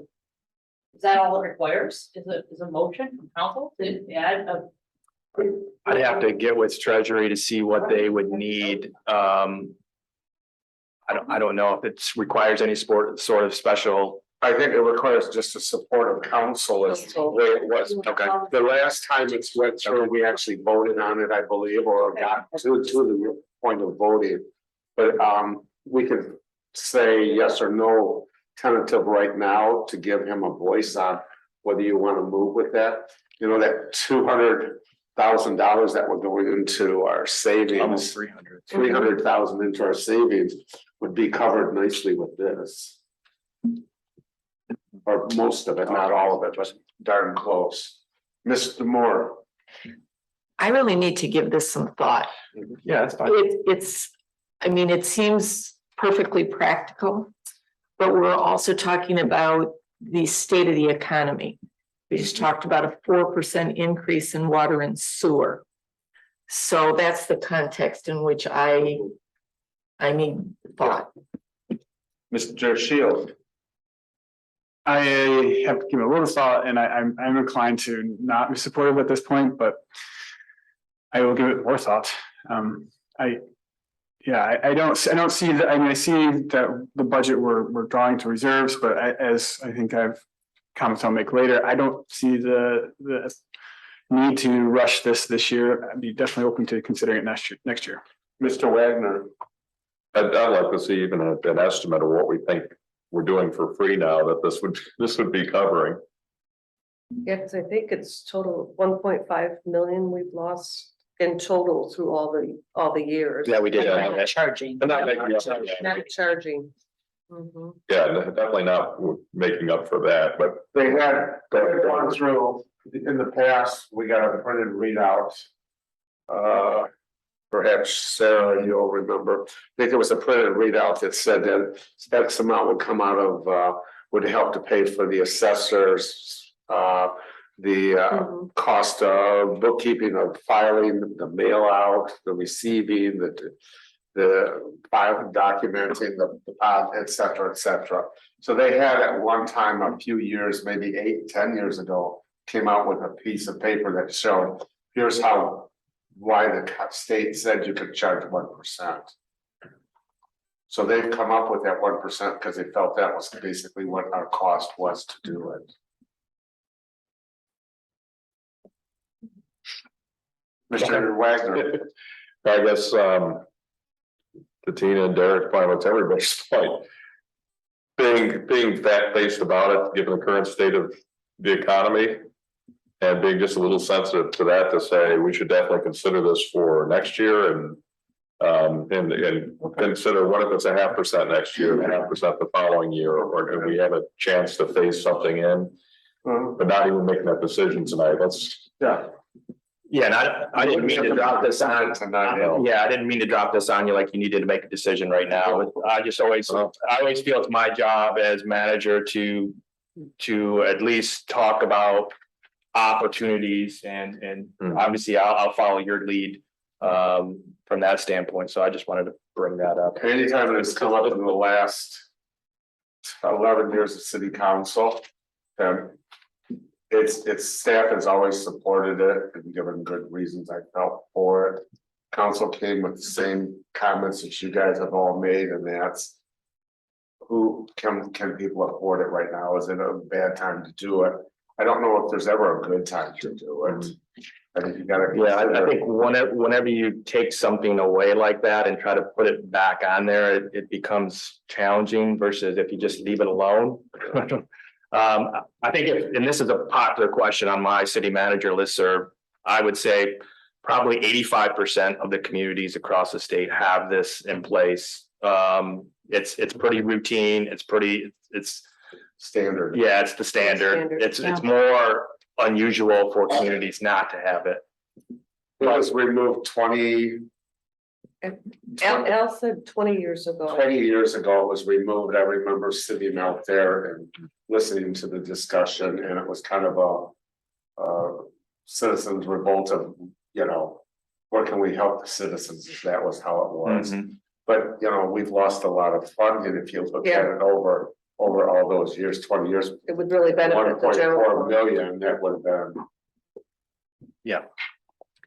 Ms. Walker. Thanks, Mayor. I think I would be in support of it as somebody that works in the public sector. We oftentimes do a lot of work for free.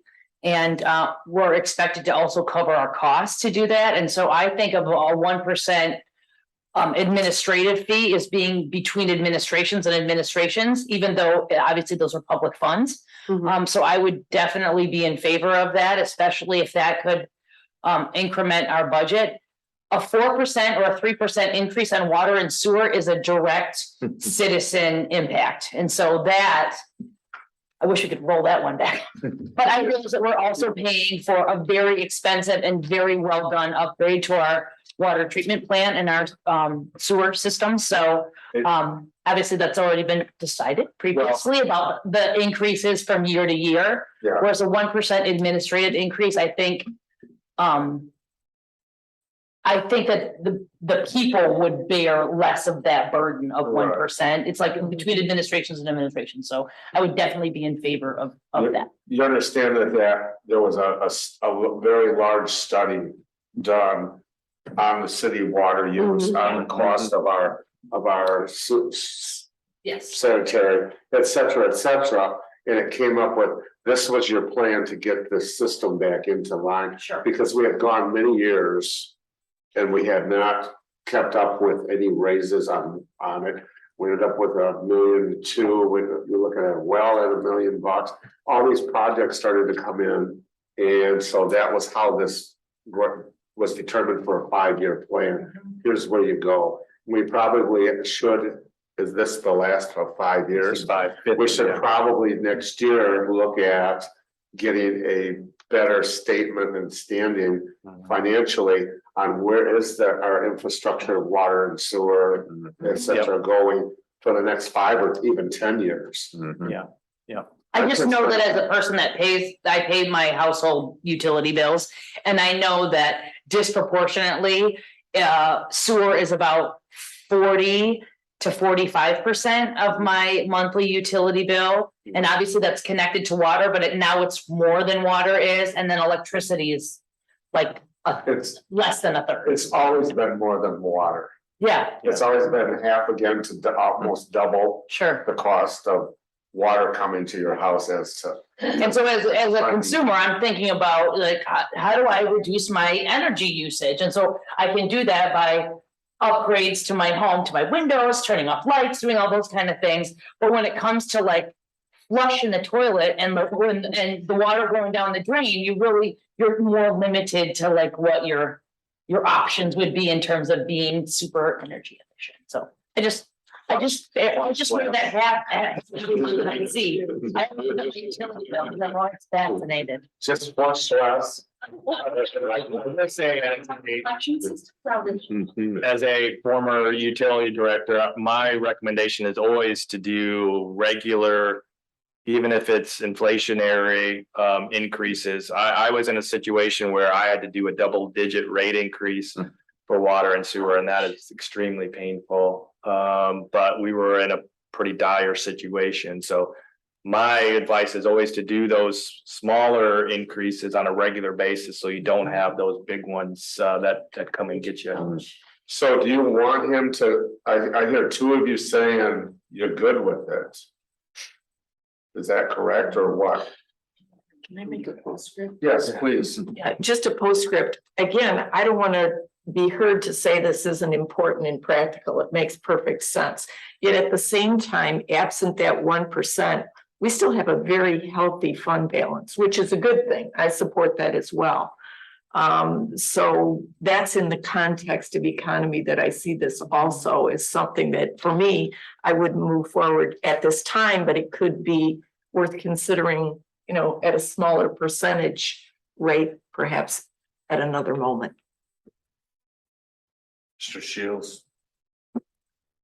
I concur, I'm happy to consider it at another moment. Another year. Is that what you're saying? That's what I'm saying, but if it came up for a vote at the next meeting, had time to prepare for it, I'd make myself prepared. Mr. Wagner? Having read through this in the last few days, my overall comment, and actually going back 2 weeks ago to what Shane said, he came to us really with a strong message about, I thought a strong message about having a balanced budget and not dipping into reserves and not dipping into so many things. And having read through this, I feel so good about this budget personally, without making a modification.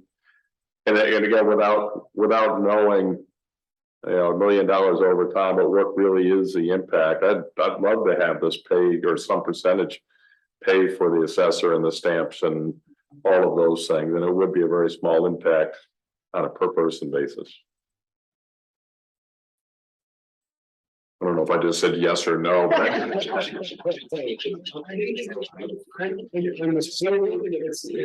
mostly a yes.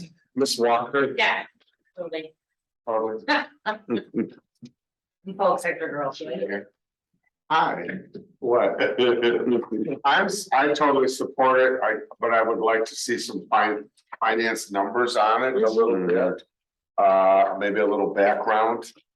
And could we discuss it at the next meeting, because we're. Yeah. And we could look at it as possibly including it if we felt. After we have literature and have some facts. I know everybody here likes the facts, so that. Yeah. Okay. Put our teeth into it, okay? Yep. We'll keep going. All right, keep going. Oh, no, we're open. Go ahead.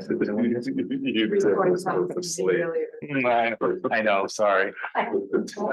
So this is focusing again on general fund, looking at where our revenue comes from. So you can see I broke down, obviously about 41% of our general fund revenue comes from property taxes, transfers, service transfers from enterprise fund entities, and then obviously our fees through Parks and Rec and user fees and such, state shared revenues, grants, public safety, and to a lesser extent, the licenses and permits, and depending on the state of our economy, a little bit of interest income. So you can see where that all breaks down. From an expense standpoint, Parks and Rec and public safety are neck and neck for taking home the highest expenditure locations within general fund. And then finance departments broken out into several different categories, general admins broken out as well. You can see that. And then public works, you can kind of see where everything falls from expenditure standpoint within the general fund. Shane, can you go back to that last slide? Yeah. Excuse me, not that one, the one before it, revenues? Yep. So on page 2 of our budget, there's a city revenues, but it shows a different pie chart. Is this not the same thing? Because this one shows city revenues at the electric is 36% of our city revenues. Yeah, this is just general fund. Electric is Thank an you. enterprise. Sorry, fund. okay, No, thank you, I'm that's fine. sorry. No, that's a good Good question. Yep. So again, looking at our general fund balance, what that looks like, you can see the blue is total fund balance, and then the orangish color is our unrestricted fund balance. You can see our unrestricted general fund balance from 2015 was about $3 million. It's now about 4.6 in 23. So a nice 65% increase overall, which is a good trend to see continue. Just showing that again, general fund balance as we've gone through the year, how that has grown both on the total and the unrestricted and restricted aspects. So unrestricted, GFOA, General Finance Officer Association, is kind of our benchmark, if you will.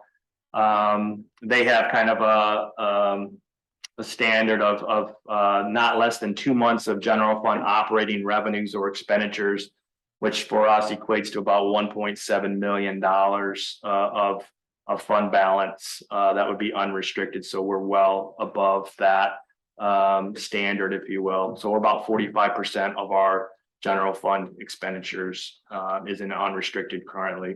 So restricted is kind of designated or earmarked for marina and solid waste. That's funds that we need to have set aside to be able to operate those utilities or departments. So looking at MERS, I think, again, this is a great thing to celebrate, the investment that we've made and this really taking and going after our unfunded accrued liabilities, what that looks like. In 2015, we were 73% funded. We're estimating when we end 22, and we'll get our annual audit from MERS usually in the spring of the following year, but we're estimating that to be about 92% funded.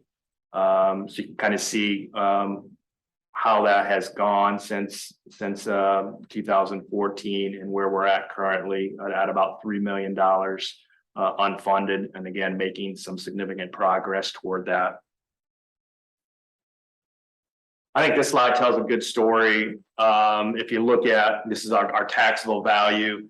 Look at 2009 where we were at 538 million, and where we're at currently.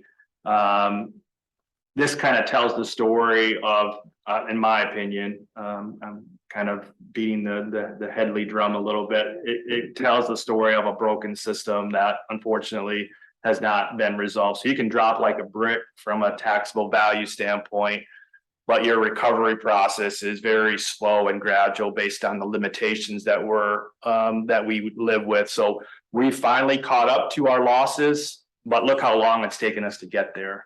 It's taken us 9 years to recoup the losses that we've seen back from 2009, which to me is quite ridiculous. But Is that when the Headley Amendment was institutionalized? no, that was goes back to 94. Yeah, I think it's 90, It yeah. was 94. yeah. So it's But it was so low because of the recession, right? Because Yes. 2009 right there. So we dropped pretty substantially, you know, from 2009 to 2010, and it continued, but we were really tied into the limitations of that system to be able to recover, and it's taken us this long to get there. Wow. Obviously, we still need to provide essential services to our community, and doing that with less taxable revenue coming in is, in many communities across the state during this time had to let staff go and had significant cuts to their budget to make this all work out. So fortunately, we're back to a place where we're seeing some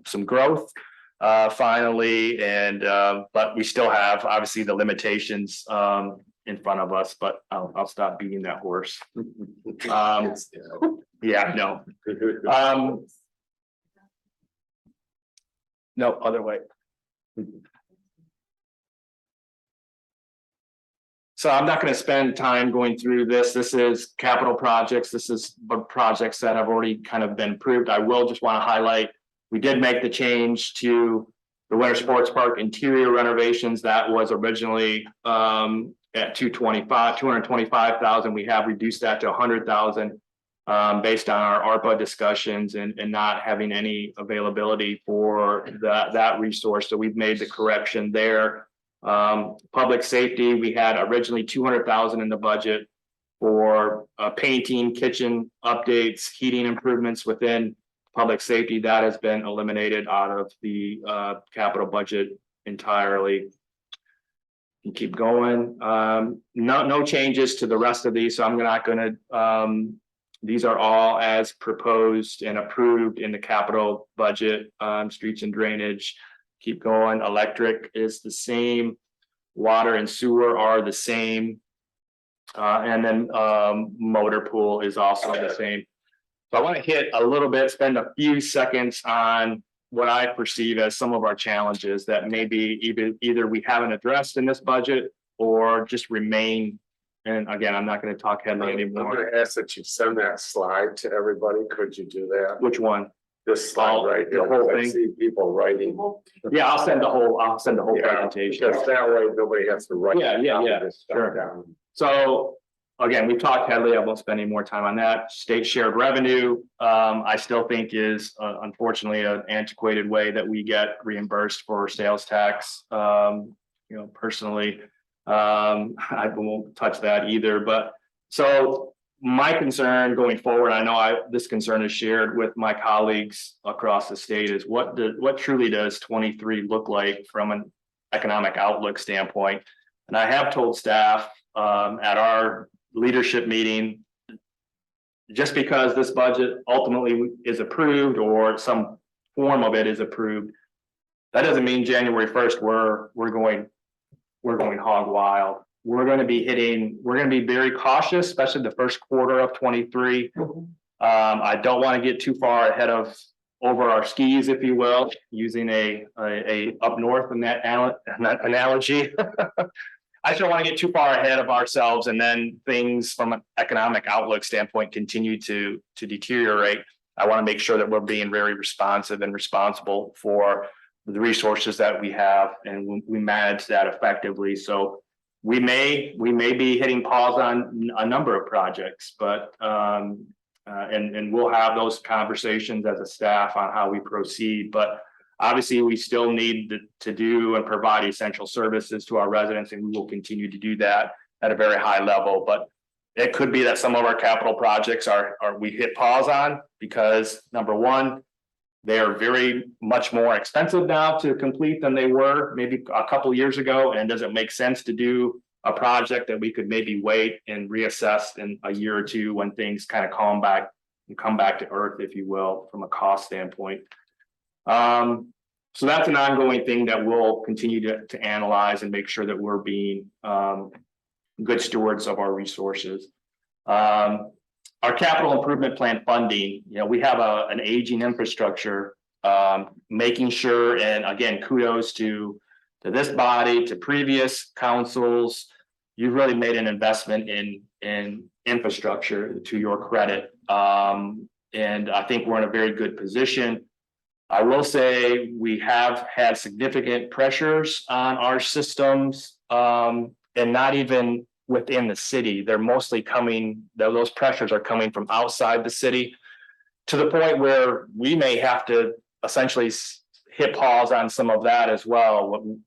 From my standpoint, I need and want to make sure that I'm being, that I'm looking out for our residents first and foremost. These are the folks that invested into our utility system, our network. I want to make sure that projects like the Loft, like Michigan Maple Block, we have adequate utilities for our in-city projects first and foremost.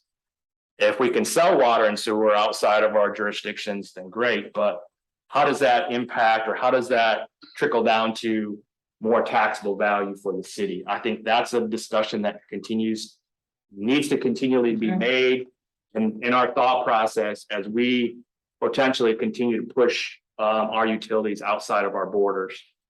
I certainly want to be good partners and we want to remain good partners with our surrounding jurisdictions, but we are seeing some pressures on our capacities for both water and sewer, and most of that pressure is being driven outside the city. Shane, I would love to have a deeper dive conversation on that at some point, because that's very fascinating to me, because I just assumed that you want to bring in as much revenue and partnerships as you possibly can to your publicly held utility, but obviously if there's development pressures, then that's not the case. And so I would love to hear from you and Mike Robbins about what that reality is. I think that's very fascinating. Is it true? It's not truly just the capacity of the waste treatment. It's the piping and the getting it to the place as well. Yeah, absolutely. Our wastewater superintendent, I should have mentioned that in my manager report. We just had a party for her. She's going to be retiring after how many years is Sherry? 16, 19. She was a contracted service prior to full-time So I think employee. 23 years in total. Remind me of her name? Sherry. Sherry. great person. We're gonna certainly miss her and her leadership there, but she's always like, give me more. We need more flow at the plant. Capacity wise, we need that. As you can probably imagine, wastewater is not like wine. It doesn't get better as it ages. We don't want wastewater sitting in a pipe because it becomes, I know this is getting too Methane. late for this talk, but it turns into things that become more corrosive to our piping network and things at the plant. So she can take, they need more flow. As the mayor mentioned, our limiting factor is the collection system, getting it to her and getting it to the plant and getting it there in a way that is not causing her or the treatment plant any sort of issues. So that'll be our ongoing discussion that we have with our partners. How do we build or how do we expand our network to be able to bring those flows into our facility effectively? Also going on, as we also talked about, shoreline erosion control issues, making sure that we're being good stewards of the beauty that we have around us and the shoreline, making sure that we're protecting that. And obviously we have the wheelway restoration that is front and center. That's a challenge. That's a lot of folks coming to the table and helping us kind of restore this community treasure. And then I always have on here retaining and recruiting our staff. This is critical because we need people around us that know, we're going to continue to be losing people as folks retire and enjoy their next adventure. So making sure that we're competitive from not only a salary, but a benefit standpoint. I used to tell people we may not be able to match what you make in the private sector, but our benefit package makes up that difference. Yeah. You really can't say that anymore. We've watered down and we had to, there was no other choice. And you all made that commitment. And I applaud you again for making the corrections to the pension system that needed to be had because it was really unsustainable going forward. But that results in a less competitive environment when we try to hire people. There are still people out there, still in local government that have a defined benefit pension, and trying to compete against that is somewhat challenging. You got to get creative, and certainly we're willing to do that. But having a compensation and classification system plan in place would help that. We currently don't have that. It's a little willy-nilly how we have done that in the past, and I'd like to kind of tighten that up a little bit. And so we make sure that not just our pay, but our benefit package is competitive, it's comparable, and then just look at things outside the box. Millennials and all the newer young folks maybe they don't have the same desires or things that. I said it. What did you say? Loyalty. Well, that's true. Yeah, gone are the days of a 25 to 35 year employee, unfortunately. But yeah, I think you got to change with the times, I guess. But and then looking at community engagement, I know that's a big priority for this body. It's certainly something that in local government you need to continue to have front and center. There's certainly challenges there. I'm still not satisfied with our AV system that we have in this chamber. If you spend time on our Zoom platform, it's not great quality. I think we can do better. And so I think we need to continue to evaluate how do we really engage our residents in a way that is professional and easy for them to follow along. And there's some ways that we can do that. This budget does not address that. Obviously, we're kind of trying to get through a potential challenging 23. So just put that on the radar that these are things I think we're going to need to continue to address. I've done this in 2 locations, added a citizen request management app that folks can download and really engage with us and bring us any sort of issue within the community in a way that is is 2023, is how we manage now with apps on our smartphones. So that is a very unique, very again, community engaged process, and that's something that I'd like to see us move into at some point. And then, as I mentioned before, I see some concerns with City Hall as far as our access control. I don't want to go into that in a public meeting when we need to probably address that. And not really share our deficiencies in this format, but certainly as someone new coming into this facility, I'm a little concerned with some of that, and we can talk about that privately. But so these are some challenges that we really haven't addressed, but certainly need to be continued to be discussed. So tonight is just our first reading, and this is our first opportunity to kind of dive in a public setting. You've had the budget document for a week now. Our intent from this meeting, if it's desire of this body, would be to move forward and now publish a official notice as required that will set a public hearing for our next meeting, which would be November 21st, where we'll have our second reading and our public hearing on potentially adopting this document as our annual budget for 23. I would just say, as in anything, this document, this process is open for any sort of formatting, process improvements, or suggestions. We've talked, Audrey and I have talked, staff and I have talked about, and we've talked about this in a CIP format where we have a dedicated work session. I think the same thing needs to happen with the annual budget, where we have, before even this meeting, we have a work session that just dives into the budget before it's even comes to, obviously it's a public meeting at that point, but I think this has gone a little bit to the point where I want to make sure that you get enough information in a timely manner to be able to make a good decision.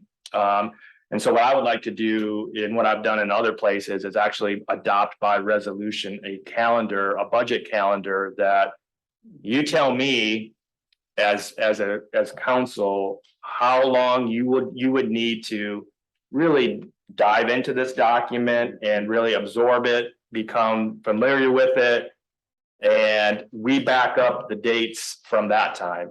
Say you tell me 30, I want 30 days. So we back up our schedule accordingly, and we make that happen. I just want to make sure that we're giving you ample time to really, again, get in tune with the budget, have any sort of one-on-one discussions, any sort of discussions as a body that you think you need. But I would like to adopt that calendar. That sets us, that gives us clear guidelines on, these are the milestones we need to meet as a staff to make sure that you have, whether it's 2 weeks, whether it's a month, or whatever you think you want built in.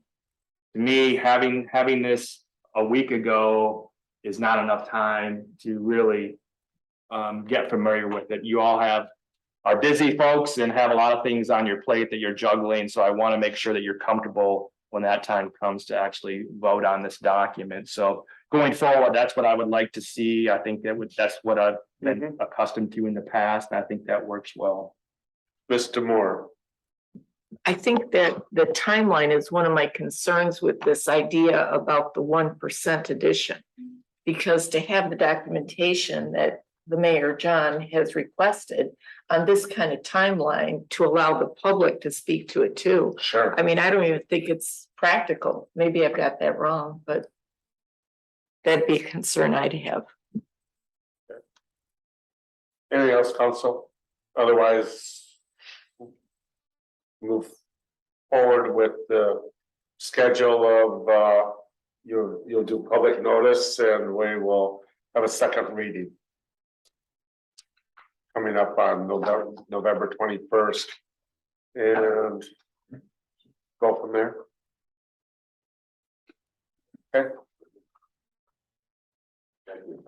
So just so I'm clear going forward, I've heard it a few times. Do you want me to just hit pause on the 1% for now, just based on schedule? I don't want to push something, and again, that was not my intent. I hear a mixture. Push in. I hear council half or so feeling that if we would have had the information, they may well move forward. And some people say can't move forward without information, so. And there's nothing to say that we could not, when do tax bills go out? Well, yeah, we have to have, I think the proof comes out in two weeks for the printing and everything. So this could be discussed maybe for the summer taxes, when the summer come out. Which might be a better time to get taxed on it if it's. In the winter. Yeah, let's not do it in 2 weeks. And we could obviously continue to watch the economy. If the economy is still a concern, maybe we again hit pause, but I think that gives us some time to. Let's take a look at it for the February, March, April, in that time period, okay? All right, is that it for the budget? Yes. Okay, it's your opportunity. I'll go to Ward 2, Mr. Shields first. For Any comments? comments on anything in the budget? Well, the budget, did you want to talk about the budget? Yeah, I have a whole list of questions, but Oh, Yeah. let's go back. I feel like this is, so let me back up. My understanding, this is, important, one of council's most important things to do. So I guess I have some frustrations that this is being rushed through and that I don't feel open to ask questions. So I will try to go through my questions. I have ones that I think is most important for the body, and then I appreciate the invite to do the one-on-one conversations. But my first question is with a actual capital, one of the capital projects that was approved. I understand that. So I understand if it's too late to go back in some of these, but my understanding was that, once we see the budget together is when we'll make final commitments to the expenditures of money for next year. So one project that I'm having, just not sitting well, is the Arboretum conversion. I understand that's, TIFA money, so it's not general fund money, but I still feel like that, and that is a little bit rushed. I don't see that. I think it might be premature. Without seeing, today, the master plan for the Parks and Rec came out. So there's that. We're just starting to get more comments, opportunity to receive feedback from the public. This one, I don't feel like is gone before the public and get a lot of feedback. I reached out to a couple of people who I respect and asked their opinions on this, and they are, not too informed on it. So, I went out there today to look at the pavement. It looks in pretty good condition. I don't know if that is part of that when that in the line that is due to a resurfacing repair, but it seems like it'd be prudent to time that with resurfacing, since there isn't an imminent threat to erosion there right now. I know I just feel like this is something that I wouldn't want to come in September when this is about ready to happen, and I get lots of public comments like, "Why are you doing that? That trail width should be 12 feet instead of 8 feet." And so some of those questions are just remaining on this one, and so the $200,000 project, I'm voicing my concern about this one, and I'm curious if anybody else shares that or would want to. I noticed the amount. And it's not so much the amount, it could be a great project. I just don't, again, have enough information or feel like there's been enough opportunity for the public to comment on this. Significant portion of our park system, waterfront system that I understand is underused, and we're trying to get more use out of that. I feel like the process is happening now to maybe address that, so this is a little premature in my mind. Sure. So that is one question to council. The other one is, the comment about this being a great budget and value of having a balanced budget, I think is prudent, and I support that as well. But I also wondered if we should, if we're be interested in developing a policy on when council should, advice, it doesn't have to be advice of when not to go below, so set a, say, 25%. Or, and conversely, also a policy identifying when city council should spend more, should keep, not go above the, say, 50%. Because that would be a position where we're not utilizing taxpayers' money well. And I think taxpayers could say, hey, you should reduce taxes. And we don't necessarily want to go that route. So 50%, having some policy that could guide council and future councils to say, all right, we're at that 50% level. Let's not, maybe the value of a balanced budget is great, but at this point, we should also spend it down or put it in some reserve funds that starts, maybe we'll have a Parks and Rec reserve fund at that point where we could set it aside. So I'm curious if council would be interested in a policy that kind of defines those boundaries of what the reserve budget should sit at. I think that would be difficult for this council to dictate what would be the future, not knowing what the forecast of economics, up or down, why we would even, we're supposed to be working on a yearly budget, which we are, without tying the hands of city councils in the future of going below or above that threshold of 50%. Not knowing what the future brings. It might be a situation where they needed to go And below it or above it. yeah, that's a good point. And I would, hope it would strike that balance of not to be in something that in emergencies and all the caveats that it's just a guideline that's established. So there isn't just lingering question of what is a healthy balance. We kind of set that policy. Numbers from. Yeah. From our order, yeah. And I know Al could rattle everything off right now for you. What it looks like in the past, it was always 80% of the budgeted expenses for that year. Was the fund balance, or it did not exceed 80%, the expenses did not. And it looked like that's where he kept it because he was ultra conservative. So, but yeah, I could definitely speak to that in the future and get more information from our auditors. Sure. Like what a policy would look like around that? Like, do we have a policy around unfunded liability? Or do we just always kind of go for the goal, like we just want to make sure that we're continuing to fund and grow and get to 95 and 99%? That's not a policy, right? I think the action item, I believe, was at 90%.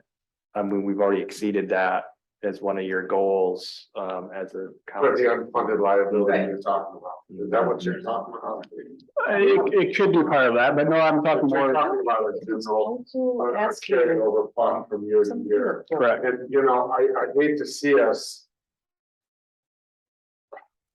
handcuff next year's city council or yourself when we turn around and we look at we're looking at yearly budgets on a yearly basis. I don't know, we can't really look at the crystal ball and see what is it gonna look like next year in 5 years. Why don't we just stay with this budget and say, I really feel good about where we're at with this. Mhm. And allow the next year's city councils in the future, when we're not here, to make that decision as elected officials. Yeah, that could be a solid answer. My only comment then is scenario where we're at 55% of reserve balance, and the value of having that balanced budget keeps kind of inching that up 56%, 57%. And if there was a policy established that current council said that can always be changed by resolution, that said, well, 50% is an appropriate limit to being wise with the taxpayers' money. that's what I'm saying, like, is it, maybe that's a unnecessary fear that it would just keep inching up, and like you said, Mayor, you know, the council could say, oh, we're at 55% and we'll go in reserves and Well, just like we are right now, we feel comfortable going into reserves because we do have a reserve that is a healthy reserve. Right. Otherwise, we would not even be talking about the 300,000, whatever we are going into the reserves for this year. Right. We wouldn't even be talking about it if we were at 35 or 25% funded. Yeah. I just think, you know, I think it's admirable that we do have fund balance there. Think of yourself as yourself, having that savings that is a buffer to fall back on. Well, no, I was at a better fund balance to fall back on. But because you don't know what's around the corner, you don't know how property values could drop overnight with a sudden surge of trouble in the Middle East or someplace where all property values drop. The city is going, oh boy, we're gonna be in trouble in the future because we do not have enough funds to even get through the next year on. You know, it's just, But you would have a policy that kind of deals with the ebbs and flows. And takes those into consideration. I see the value in a potential policy. I don't know what that looks like, because I really haven't ever really put a lot of thought into like, okay, what's the trigger? Like what?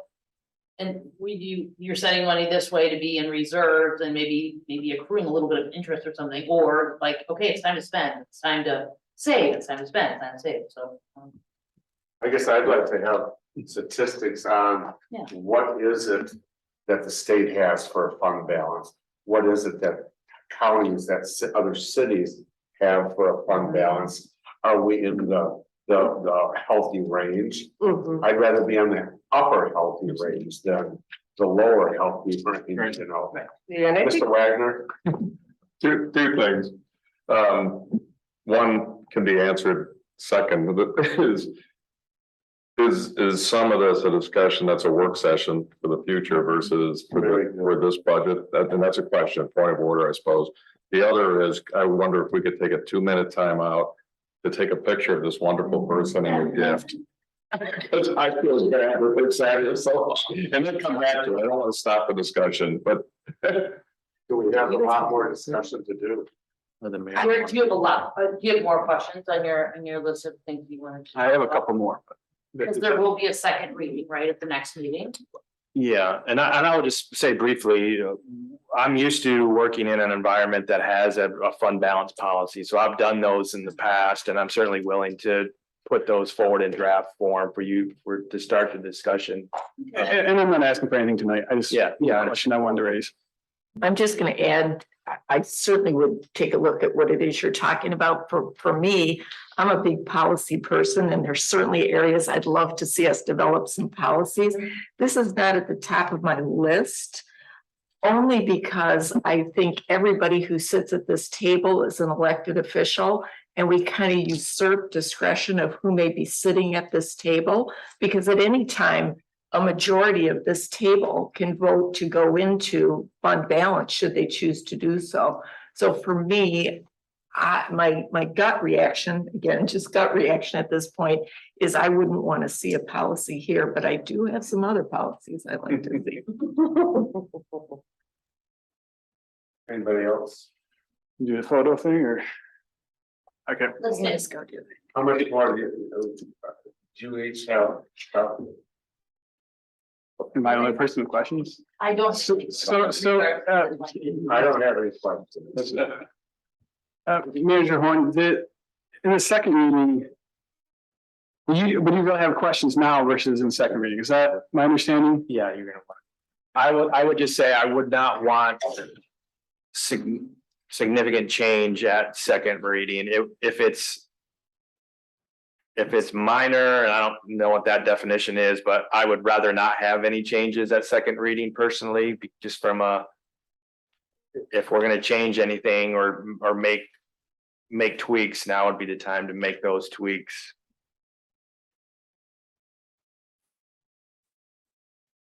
Eliminate our fees. And I'll just say as well, while I would love to have this thing wrapped up on the 21st, this is not, it would be not. It's not unprecedented that we move on to the first meeting in December. So if you needed more time or we needed to have another meeting between now and, you know, the next meeting, we can certainly do that. I really, I think you. what's, Thank you. thank you.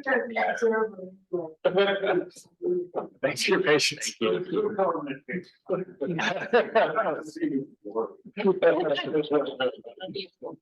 I think what we're experiencing here is a product of the short timeline, which is nobody's fault.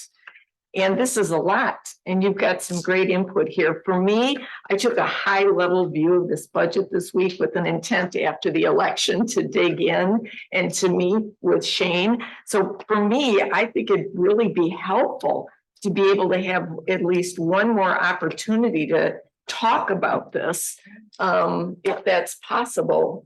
You know, because I appreciate your frustration. You've done a great job in the week that we've had it digging in. And I think these are all points worth consideration. But like, for example, the Arboretum issue you brought up, I'm not really prepared to dig in and address that in the way that you have. So I just put that out there for others' consideration. Mr. Shields. Thank you, and I apologize for keeping people here. It is, and so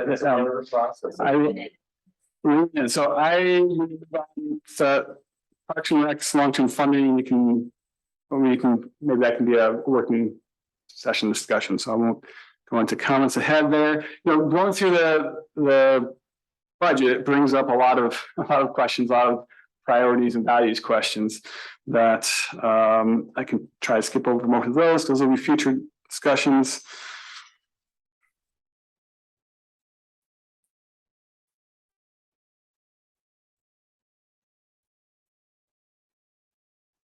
A couple of weeks ago, Mr. Ernst brought up the boat ramp extension. He brought up on behalf of other boaters who are saying there's not enough room for the ramp. Is that something that can be looked into with the marina funds? And I suppose that maybe it's a small budget item. It doesn't have to be budgeted for the next year. But that's one item I want to bring up. The nice thing about that is if it was funded, it would be coming out of restricted funds, which is the marina funding, which does not touch the general fund, which is a whole separate pot that we have. We do have some substantial monies in there. The big concern in the past with it was that we were going to have to put floating docks 2 years ago when the water was so high and it was an inch from going over the docks, that we were looking at going into that marina fund for $2 to $3 million. And that doesn't appear to be it. So there is a large capital in that fund. Okay. Are you suggesting that he build that into this budget now? I don't know the cycles of high and low water levels. I don't know if that was just a time period in the summer that was lower, that maybe will resolve itself, or just an ongoing. You know, I think Mayor, I think if we were at least looking at it and coming up with numbers over the course of next year, consider it for the 2024 budget, that's fine. Okay, all right. The school liaison officer, so we're looking at approving that the next meeting. Within the budget, yeah. Within the budget. Sounds like I still have, you know, the concerns over I'd love to see the townships kick in support to that half that we're paying. But minus without that support, I'm still going to support it. So I don't know if there's any value into asking council to ask city staff to. Check with the townships and see if they're willing to kick in. So it isn't all on the city taxpayers for that half of the liaison. Has the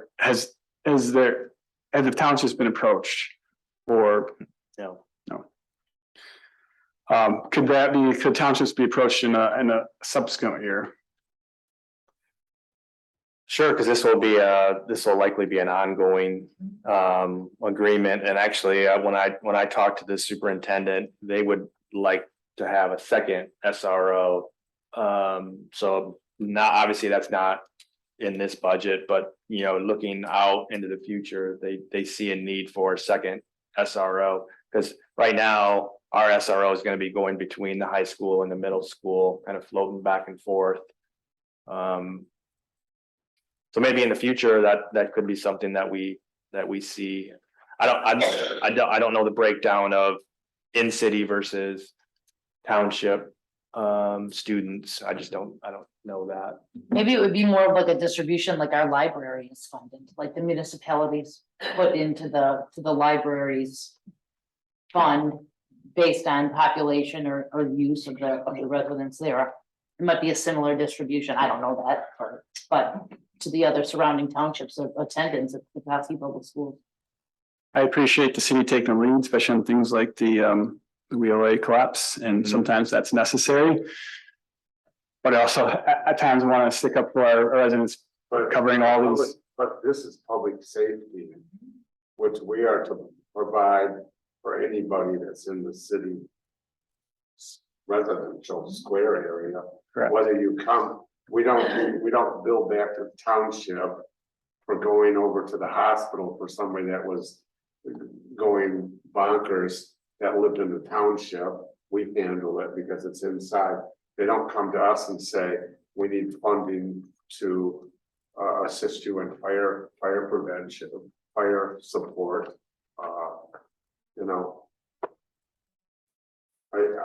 I think it'd be a hard press to get them to commit to funds when they'll say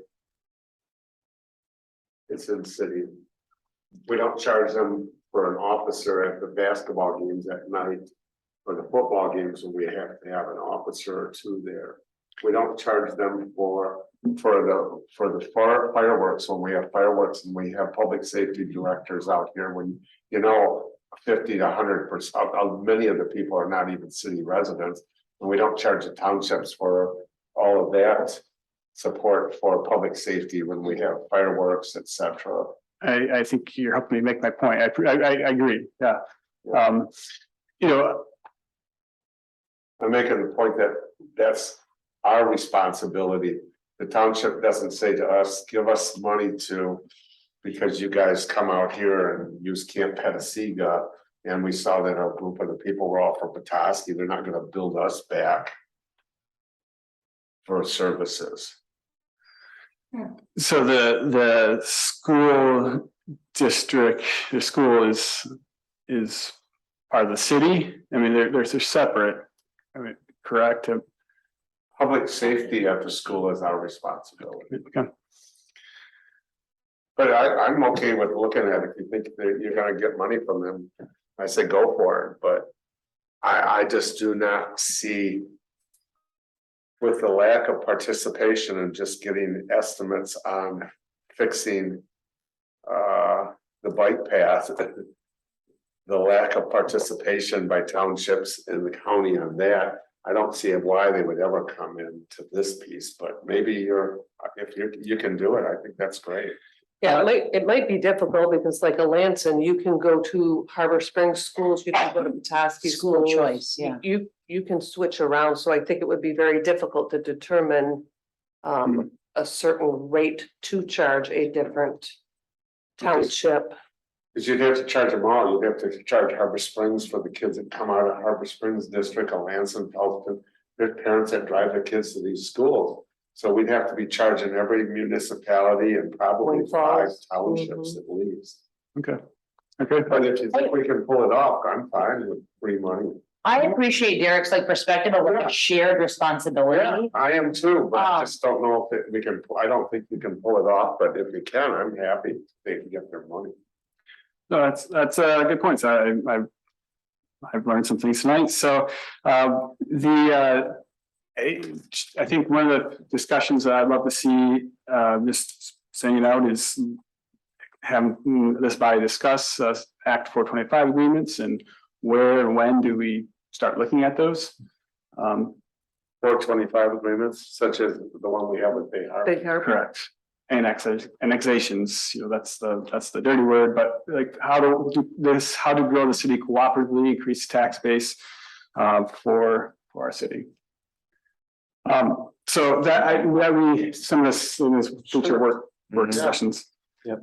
And then I also request future works discussion to the code enforcement officer. Just to maybe that's just more setting policy to help guide that position, or at least a work session discussion. We have that position, what's their charge? And is there any room at the council level to, I don't know, help guide or? I see it as ours, it's the policy of saying we want it, and it's the staff's responsibility to follow through with the process of it all. Like a job description? No, I mean, not the There is minutia, a job description. not the minutia, but my concern with a code enforcement officer is overreach and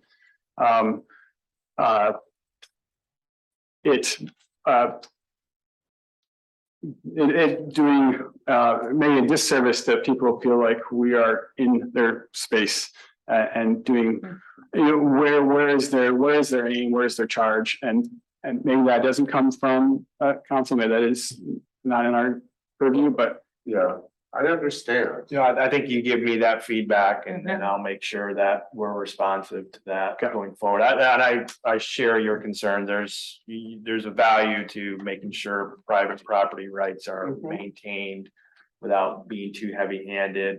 But at the same time, if I'm living next door to someone that's disinvested, I'm gonna be calling the city and saying, hey, you need to look at this person. And again, we go back to that whole carrot and stick thing. I love to collaborate with people and try to find win-win scenarios, but at some point you get to that end of that road and you got to take a heavier look at it. But certainly you have to have a balance there, and that's the type of person I'm looking to hire, someone that can make that balance where you're not getting walked all over and someone telling you this great story, like, yeah, I'm gonna do this, and then they just kind of walk away from it. But at the same time, I'm not interested in somebody, with their thumb over somebody and just being hard to work with either. So there's a balance. So what we've had so far, I think it's worked greatly.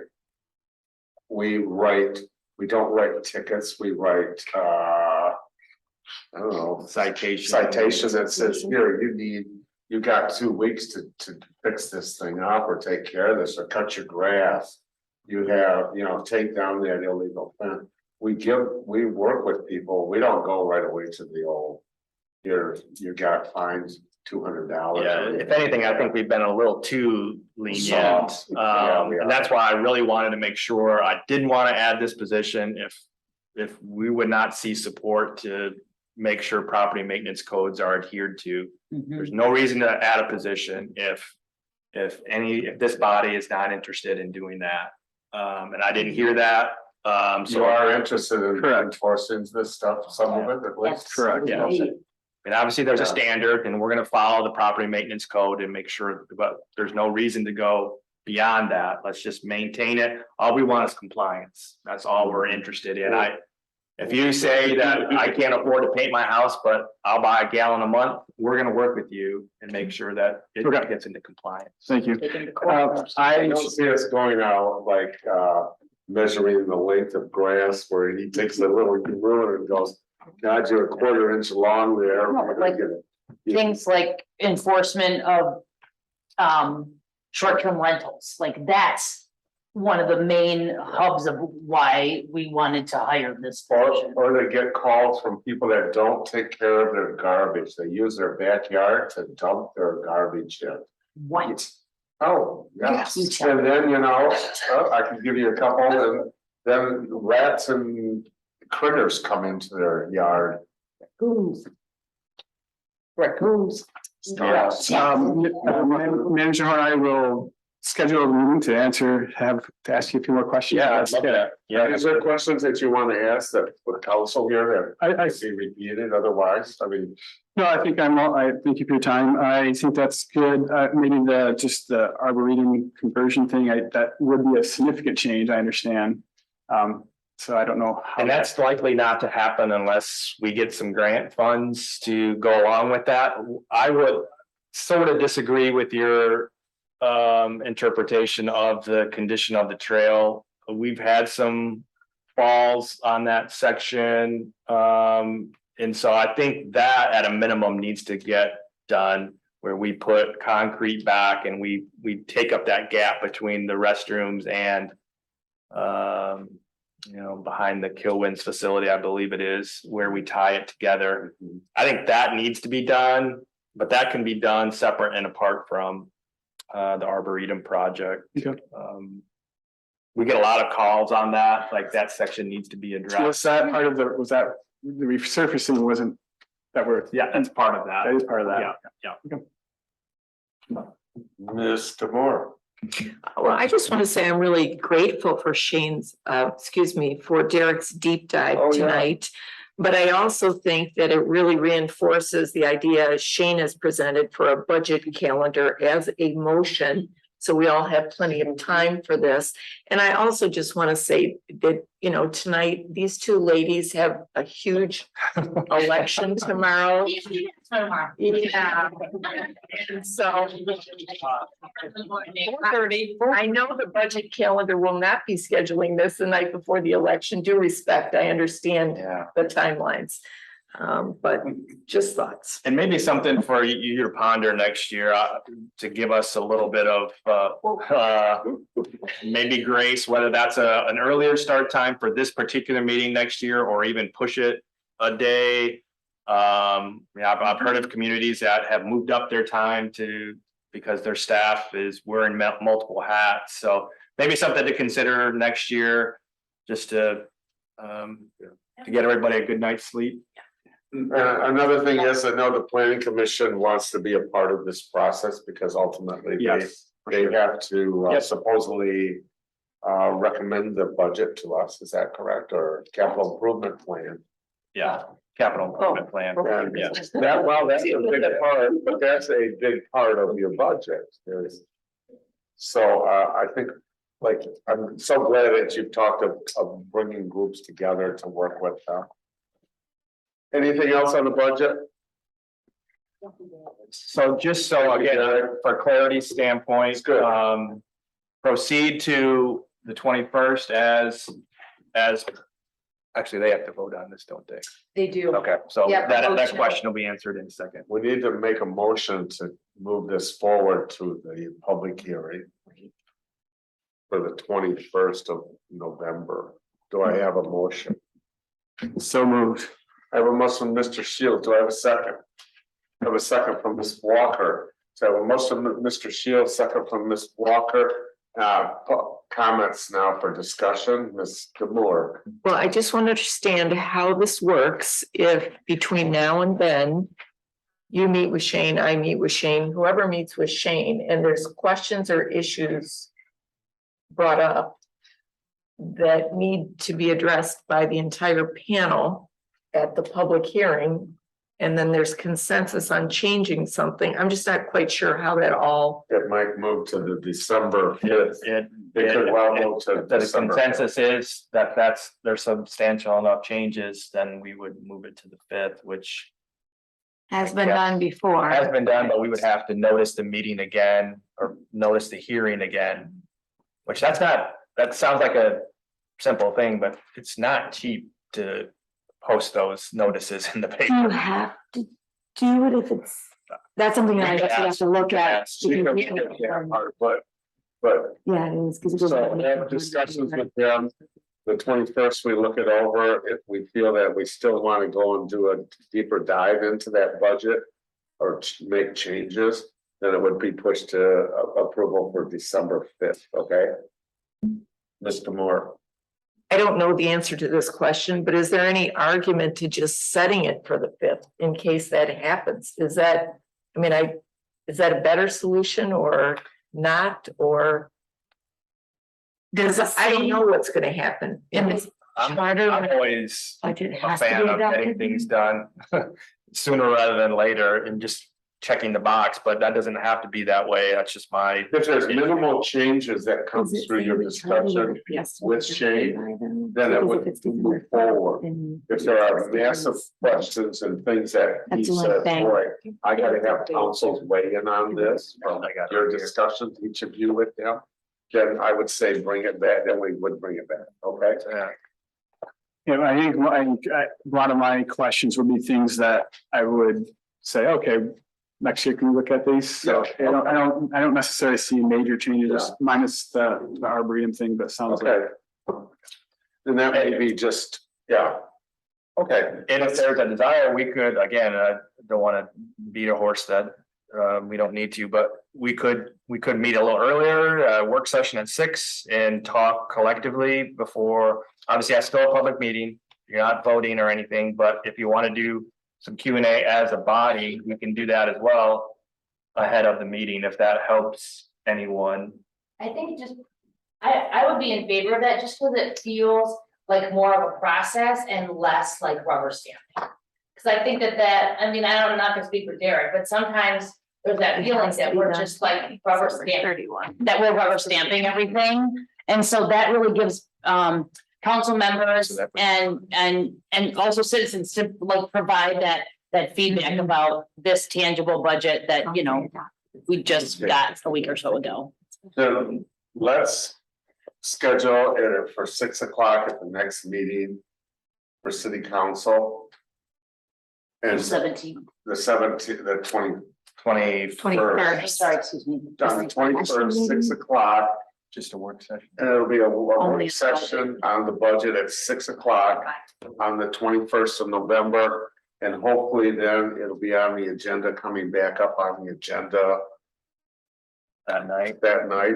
or he Or wants to set the public hearing for the 21st or the 5th, what is your desire?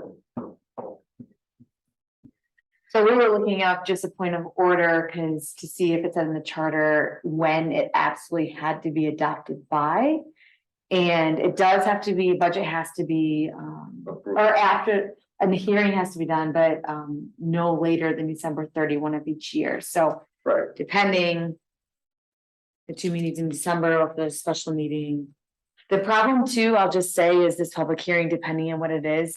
Since the newspaper has very different regulations now, we have to by charter have 6 days prior to the hearing. And like, I have to get it in tomorrow morning just to hit it for Friday's paper. That's early as it can go. So that's not an issue, but it could become an issue based on publication. So if there was a discussion at this next meeting, like 6 o'clock or whatever, and during that hour of time, some issues were raised where there was consensus about some change. Is it still all right then to go ahead with the hearing when those have just happened? Unless there were minimalist, real small changes. But if there anything decent, And I could get a ruling from Jim on what, well, Jim will tell you this, Like he's, substantial or not. yeah. whether it's substantial or minimal change. I was surprised in Tennessee, there were substantial changes on second reading that our attorney said it's fine. I wasn't completely fine with it personally, but he didn't necessarily see any legal concerns, but Are there any, like, anything that stands out, you know, with, is it mostly expenses or possibly, you know, like estimating revenue or something specific? For me, it's just been the timeline and then Timing, having an okay. opportunity to meet with Shane and ask my questions. So it's all speculative for me. Yeah, And I don't know about for others. Yeah, my questions, it's not, I don't think it's about how things are estimated. There's some questions with the enterprise funds and carrying over the general fund and the relationships, some of the similar fees and pilots and Yeah, some of those things. yeah, and I have how some those are questions. Yeah. come about. So, yeah, if you want to contact me or Shane anytime, for discussion with those, but as far as the expenses go, most are fixed and then, CIP kind of starts the process of what's approved with that. And like the budget is almost living, where as things happen throughout the year, adjustments can be made and amendments can be done at the end of the year also. And like Shane said, if, economy, everything is more expensive, we just, with his guidance, he says, no, we're not doing that this year, or, depending on what it is. It's kind of. Yeah, I think that's a good point, that this is a living document. It's a plan, if you will, and there's things that we can't control, and we make amendments with your approval, obviously, which you'll see that in December.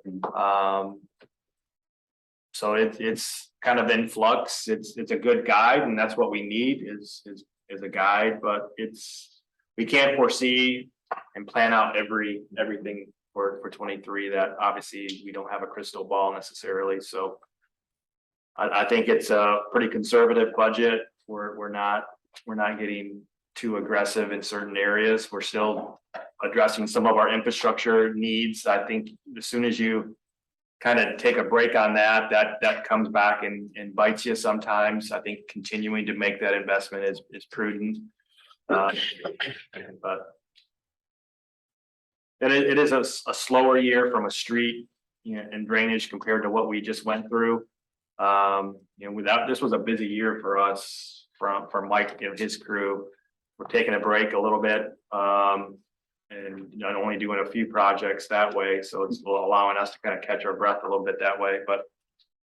And then as Audrey said, a lot of this is like our normal household budget is making sure that we're paying our bills and keeping the lights on and paying our staff and make personnel costs are a big chunk of our budget.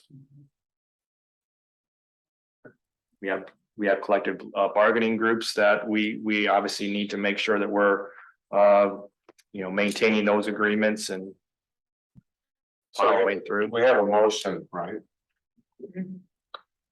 Any other discussion? I go to city clerk back for roll. Can somebody reread the motion? So this was a motion by Derek, seconded by Lindsay to approve the resolution that would schedule a November 21st public hearing. What was presented in the packet? Are we going to have a separate motion to do the work session ahead of time? If we go forward with this, or It would just be scheduled. I think we just schedule that. We don't necessarily need a motion for that.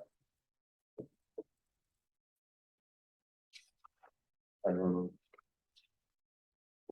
Somebody wants to make a motion, I don't care. Or amended and add? Somebody wishes to ask to make a amendment to the motion. We wouldn't need to do an amendment or we wouldn't need to add anything because it doesn't change the public hearing. It just adds a work session to the public hearing, which is already scheduled. Sure. Right? So we don't need to do an amendment, right? I don't think so. Can we just vote? Motion stands. Okay, Ms. Beck, motion roll, please. Shields. Yes. Walker. Yes. Demore. Aye. Wagner. Yes. Murphy. Yes. Now council's opportunity for comments. Mr. Wagner, Ward 3. I just want to thank and recognize Sarah and Audrey and your team on the election, and not only early morning tomorrow, but I ran into Sarah at Roast and Toast on Saturday, and they had open City Hall on Saturday to be open to accept ballots, and thank you very much. Ms. Walker. Thank you, Mayor. I wanted to let everybody know that I attended with Shane and the mayor and Brian and Derek, the housing summit back on Thursday and Friday, October 27th and 28th. What a stellar program, really kind of highlighted the regionalness of the housing crisis and bringing in everybody that would be your ideal kind of dream team for affordable housing in our region. So the developers, the builders, the public sector, the private sector, it was just really a well put together Housing North program. There were so many takeaways from that. I was very inspired after that summit and feeling the renewed energy and not just like solving this problem, but like how you have to bring together all of these entities to really make, and the Lost at Lumber Square is kind of a really good example of what it really takes to make these projects happen. And there was lots of great examples and lots of potential out there for different communities to figure out their little piece of that puzzle. So very inspired from that. Mr. Shields. Thank you, Sarah. Thank you, Audrey, your staff and volunteers for the important work you do. Thank you. Mr. Moore. I just want to thank everybody. I know you did in your report with the budget, everybody that was involved in this huge undertaking. You being new, short timeline, everything much appreciated. And then I work election law as a lawyer, as a volunteer every 2 years. So I know how much this team experiences. I just want to say to you what I say to everybody I work with. I wish you a boring day. And